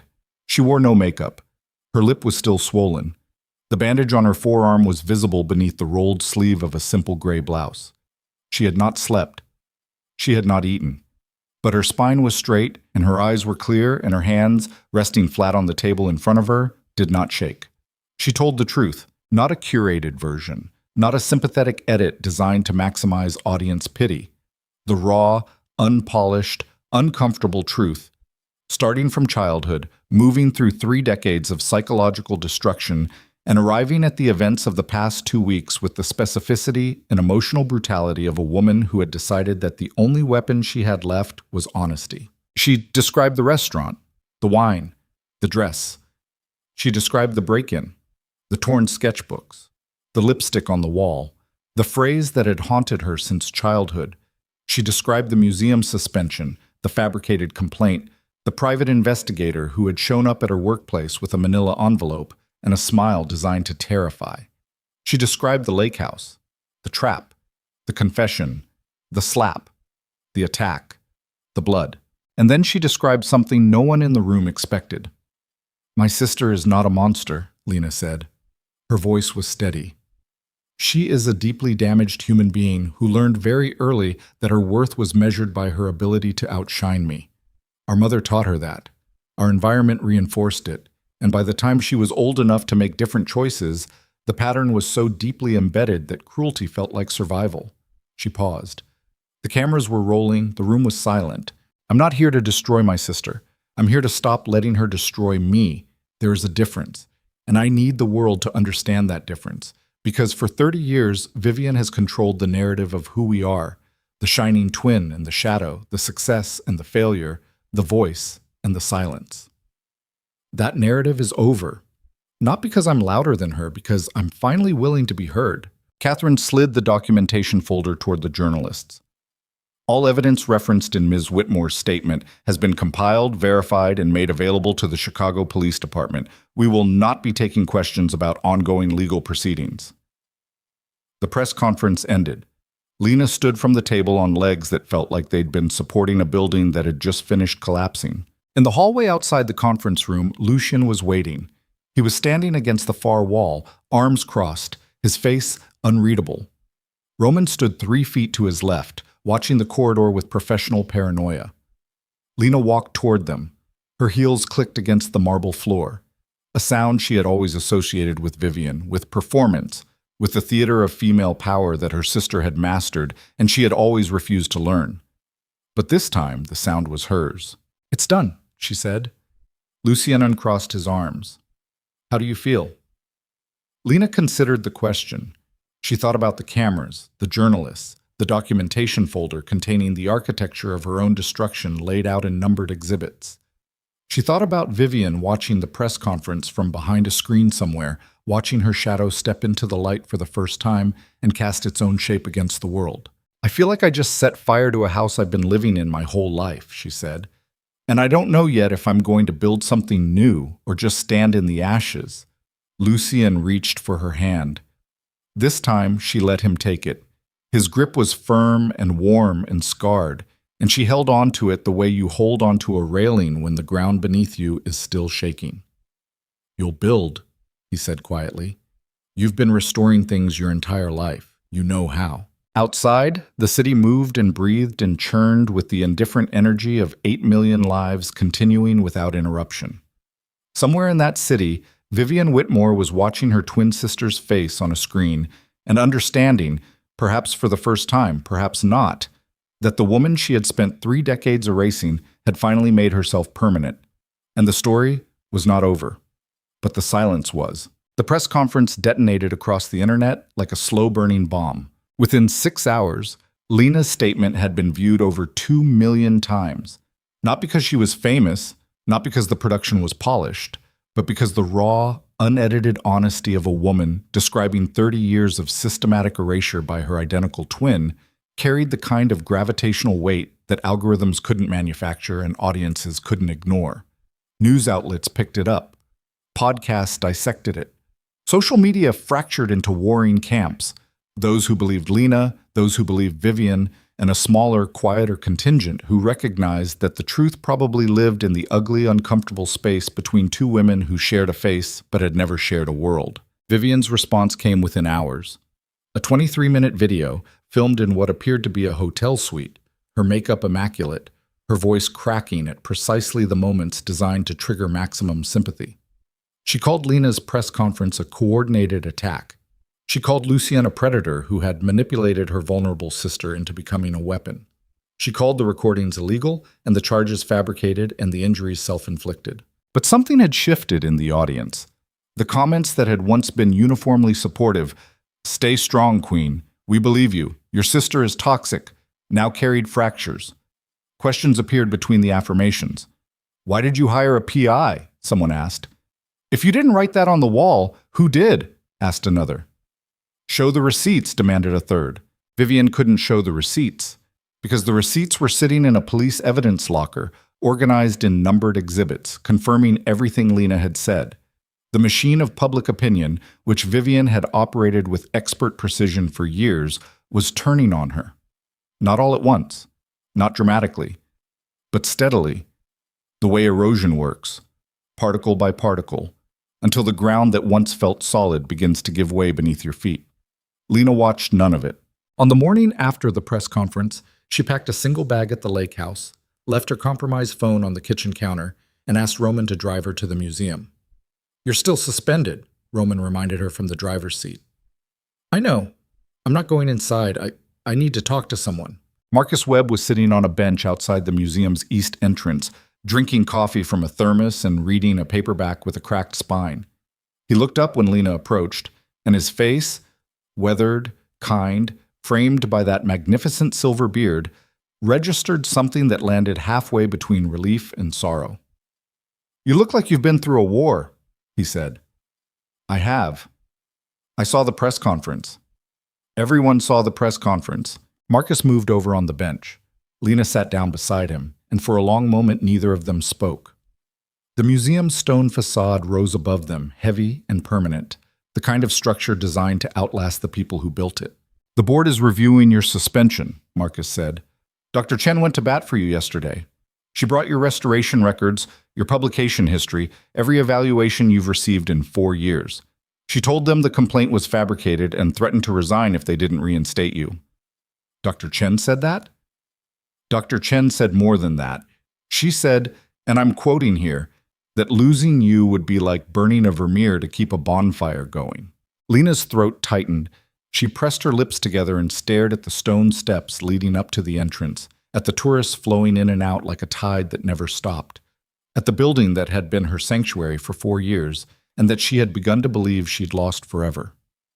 When? She managed. They're meeting Friday, but the outcome isn't really in doubt anymore. Not after yesterday. Lena nodded. She wanted to feel relief. What she felt instead was the strange, hollow exhaustion that comes after a sustained crisis. The silence after the gunfire, the stillness after the earthquake, the peculiar emptiness of a body that has been running on adrenaline for so long that normalcy feels like a foreign country. Marcus? Yeah? I'm sorry I didn't listen to you. About Lucienne. About all of it. Marcus took a sip from his thermos. You don't owe me an apology. I told you what I saw. You told me what you needed. Those aren't the same thing, and they don't have to be. You were right about him, though. Partly. How partly? Lena considered the question. She thought about Lucien, about his scarred hands and controlled silences and the way he'd kissed her back with trembling fingers, about the phone records obtained through methods that would not survive a courtroom, and the surveillance system installed with the casual efficiency of a man who lived outside conventional boundaries. He's not safe, she said. He's not clean. He operates in spaces that I don't fully understand and probably never will. But he's also the first person who ever looked at me and saw someone worth fighting for. And I know those two things don't cancel each other out. I know that the man who protects you and the man who scares you can be the same person. But I'm tired of pretending that safety and goodness are the same thing, because they're not. They've never been. And the safest relationship I've ever had was with my own sister, and she tried to erase me from existence. Marcus was quiet for a long time. Then he put his hand on Lena's shoulder, gently, the way you'd touch a painting you were afraid to damage, and said, "Come back to work, Lena. The woman in the blue dress is waiting for you." She almost cried. She didn't. But the effort of not crying cost her something, and she felt it leave her body the way air leaves a room when you open a window. Silently, invisibly, but with the unmistakable sensation of pressure being released. The legal proceedings stretched across 3 months. Vivian's attorney fought every charge with the tenacity of a man being paid by the hour and the creativity of one who understood that in high-profile cases, the narrative mattered as much as the evidence. He challenged the recordings. He challenged the phone records. He challenged Roman's testimony and Lucien's involvement and the timeline of events and the character of every witness the prosecution put forward. But the evidence held. Not because it was perfect. It wasn't. The recordings walked a razor's edge of legal admissibility, and the judge deliberated for 2 weeks before ruling that portions of the audio could be admitted under the ongoing criminal activity exception. The phone records linking Vivian to Derek Moss were corroborated by Moss himself, who, facing his own charges for breaking and entering, stalking, and conspiracy, accepted a plea deal and testified against his former client with the rehearsed detachment of a man who understood that loyalty was a luxury he could no longer afford. Moss sat in the witness box on a Tuesday morning in late autumn, wearing a gray suit that didn't fit properly, and described in clinical detail the 6-week surveillance campaign he had conducted against Lena at Vivian's direction. The apartment monitoring, the schedule tracking, the photography, the background research that had produced the material used to file the false complaint with the museum's HR department, and the break-in, which he had not personally conducted but had contracted to an associate, providing the key that Vivian had retained from the locksmith she herself had recommended to Lena years earlier. Lena sat in the gallery throughout the trial. Every day. Every session. She wore simple clothes and no makeup and kept her hands folded in her lap the way she'd been taught to sit as a child. Still, contained, invisible.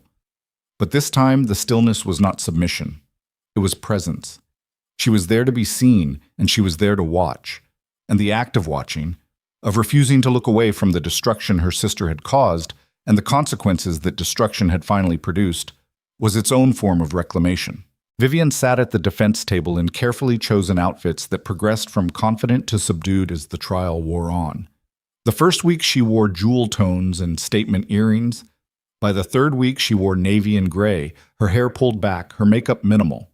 Her attorney had clearly coached her on the optics of remorse, and Vivian, who had built an entire career on performing emotions she didn't feel, executed the performance flawlessly. But the jury saw through it, or perhaps they didn't see through it so much as recognize it. the particular artificiality of a woman who had spent so long curating her image that even her vulnerability had production values. The verdict came on a Friday. Guilty on 4 counts: stalking, conspiracy, filing a false report, assault. The courtroom was full, but it felt empty. Lena sat in the 3rd row and listened to the word, guilty, repeated 4 times, and each time it landed in a different part of her body. The first in her chest, the second in her stomach, the third in her hands, the fourth in some deep unnamed place behind her eyes where 30 years of suppressed pain had calcified into something she'd mistaken for personality. Vivian did not react. She sat perfectly still at the defense table, her manicured hands flat on the wood, her expression frozen in the specific blankness of a woman who had run out of performances. Her attorney whispered something in her ear. She didn't respond. Sentencing came 6 weeks later. The judge, a sharp-eyed woman in her 60s named Judge Patricia Harding, read the sentence with the flat, measured cadence of someone who had spent a career quantifying human suffering into months and years and probation terms. 3 years. State Correctional Facility. Eligibility for parole after 18 months, contingent on completion of a psychological evaluation program and a restraining order that prohibited any contact with Lena Whitmore, direct or indirect, for a period of 10 years following release. Vivian stood when the sentence was read. Her lawyer had told her to stand. She stood the way she entered rooms, straight-backed, chin raised, performing composure even as the architecture of her life collapsed around her. But her hands shook. Lena saw them trembling at her sides, the fingers curling and uncurling in the involuntary rhythm of a body that had finally outpaced its owner's ability to control it. Their eyes met across the courtroom. For 3 seconds, maybe 4, the twins looked at each other. Same face, same cheekbones, same dark brown eyes that had spent 30 years seeing the world from opposite sides of the same mirror. Vivian's lips parted. She mouthed a single word. Lena couldn't tell if it was sorry or someday or something else entirely. The shape of the word was ambiguous, the way so many things between them had always been ambiguous. Identical on the surface, irreconcilable underneath. Then the officers led Vivian from the courtroom and the door closed behind her, and the sound it made was quiet and final and completely ordinary. Lena sat in the 3rd row for a long time after the courtroom emptied. She sat until the lights were dimmed and the clerk began organizing files, and the janitor appeared in the doorway with a mop and a bucket, and the tired expression of a man who had seen 1,000 verdicts and understood that justice was just another form of cleaning up. She thought about calling Lucien. He had not attended the sentencing. Lena had asked him not to, and he had respected the request with the same controlled discipline he applied to everything. He was in the city. He was waiting.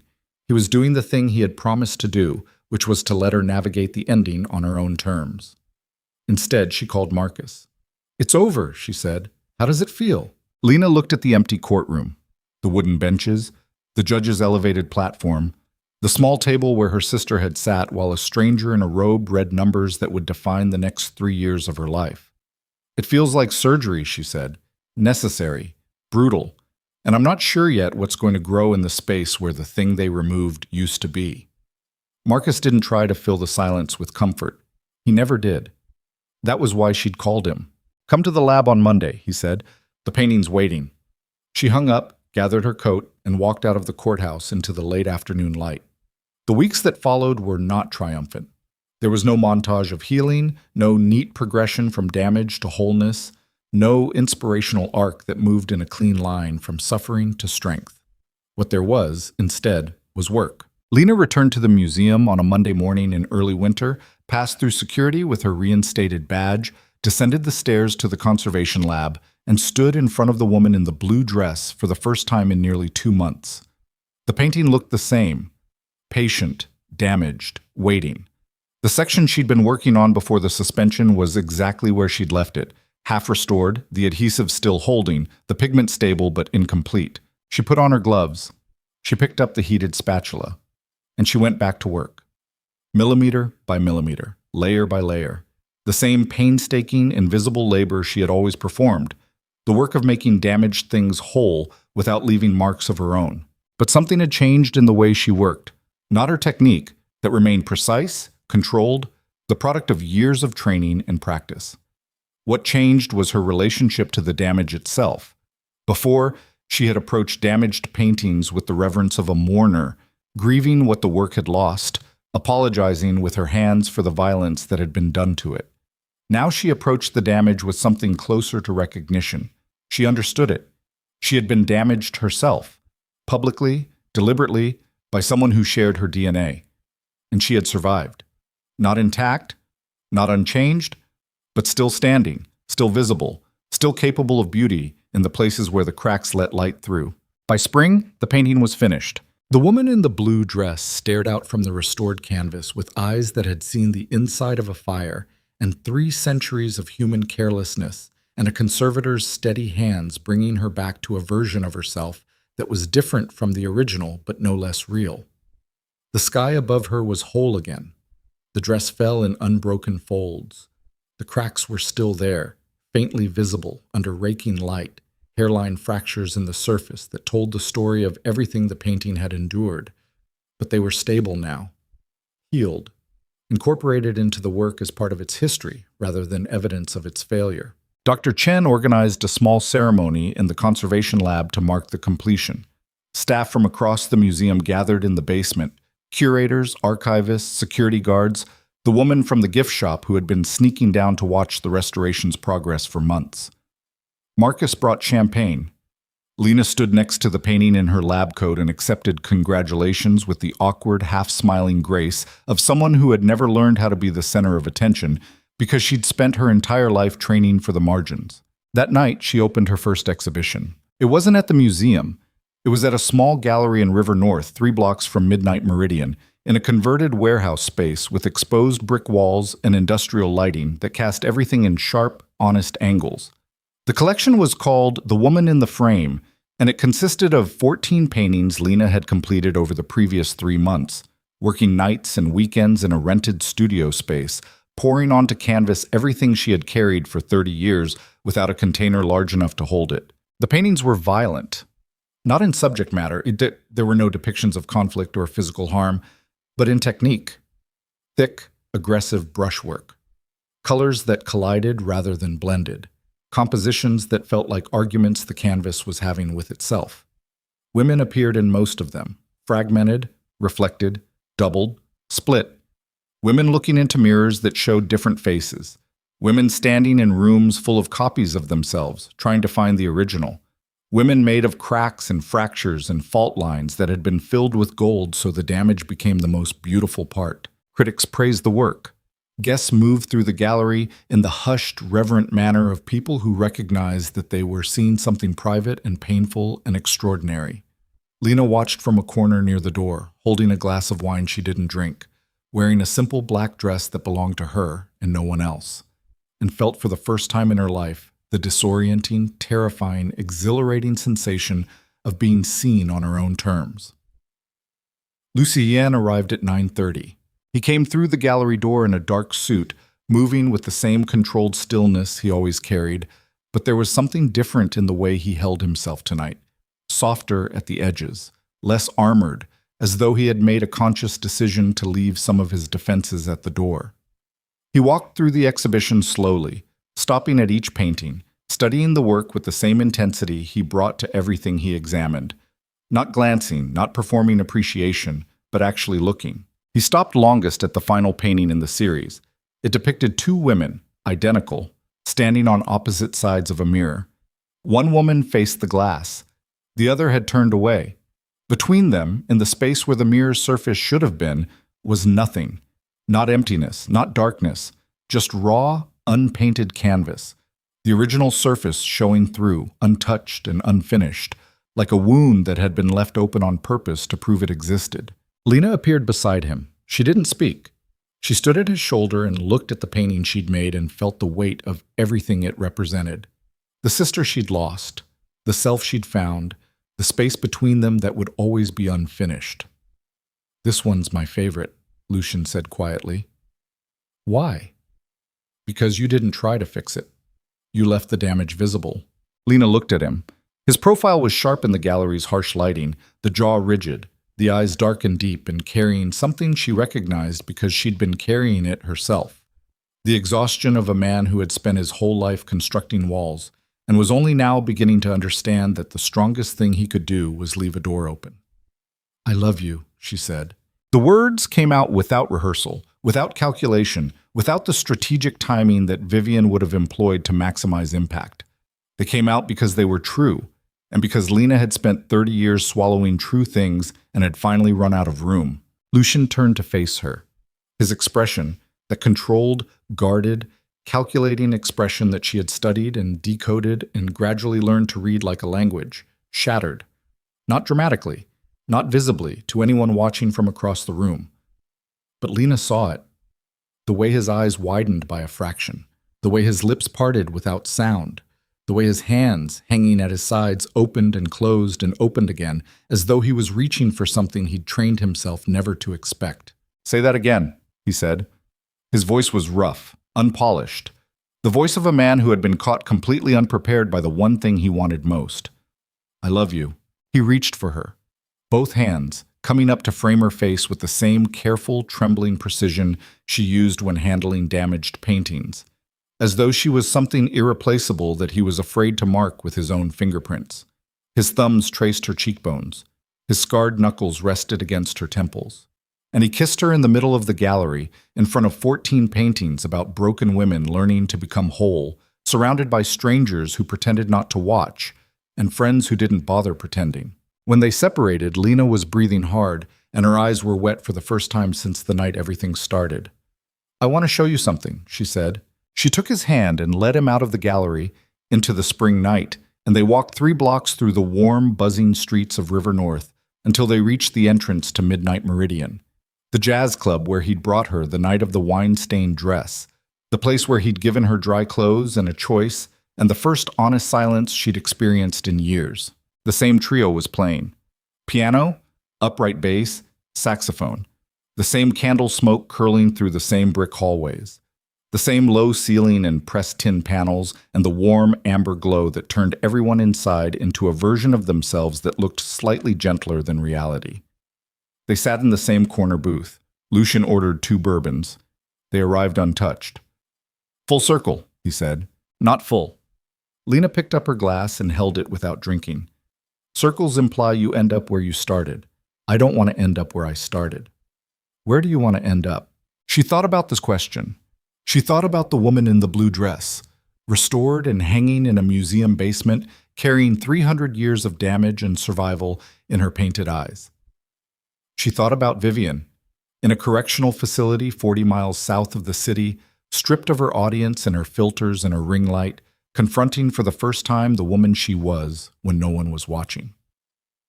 She thought about Marcus and his silver beard and his extra sandwiches and his refusal to fill silence with noise. She thought about Roman and his granite face and his impersonal grip and his simple, brutal honesty about the world's machinery. She thought about Detective Holt and her battered laptop and her refusal to offer comfort when what Lena needed was clarity. And she thought about herself. Not the self Vivian had described, the copy, the shadow, the nothing. Not the self she had constructed to survive, the quiet twin, the invisible woman, the restorer of other people's damage, but the self she was becoming, the self that had walked into a press conference and told the truth to a room full of strangers, the self that had painted 14 canvases full of fractures and refused to hide the cracks, the self that had looked a man like Lucien Devereaux in the face and said, "I love you," without apology or strategy or fear. "Somewhere I haven't been yet," she said. "Somewhere I chose." Lucian lifted his glass. The bourbon caught the candlelight and turned to liquid amber, warm and glowing and exactly the color of the first light that enters a room at dawn. "Then let's go there," he said. They drank. Later that night, long after the gallery had closed and the jazz trio had finished their last set, and the candles in Midnight Meridian had burned down to their iron bases, Lena and Lucien walked back to the lake house along the darkened streets of Chicago. The air smelled of wet pavement and early magnolia blossoms, and the particular electricity that cities generate after midnight, when the daytime performances are over and the buildings stand quiet, and the only people still moving are the ones who have somewhere important to be or nowhere to be at all. They didn't talk. They didn't need to. The silence between them had evolved over the months, From the charged tension of strangers to the careful navigation of allies to the comfortable, lived-in quiet of two people who had seen the worst of each other and chosen to stay. At the corner of Michigan and Wacker, Lena caught her reflection in a storefront window. She stopped walking. Lucian stopped beside her, his hand still in hers, and waited. She stared at the woman in the glass. Same face, same cheekbones, same dark brown eyes she'd shared with Vivian since the moment they were both pulled into the world. But the expression was different. The posture was different. The woman in the glass stood with her shoulders back and her chin level and her eyes clear, and she looked like someone who had survived a fire and walked out the other side carrying everything she needed and nothing she didn't. Lena didn't see Vivian staring back at her. She saw herself, and for the first time in 30 years, she did not look away.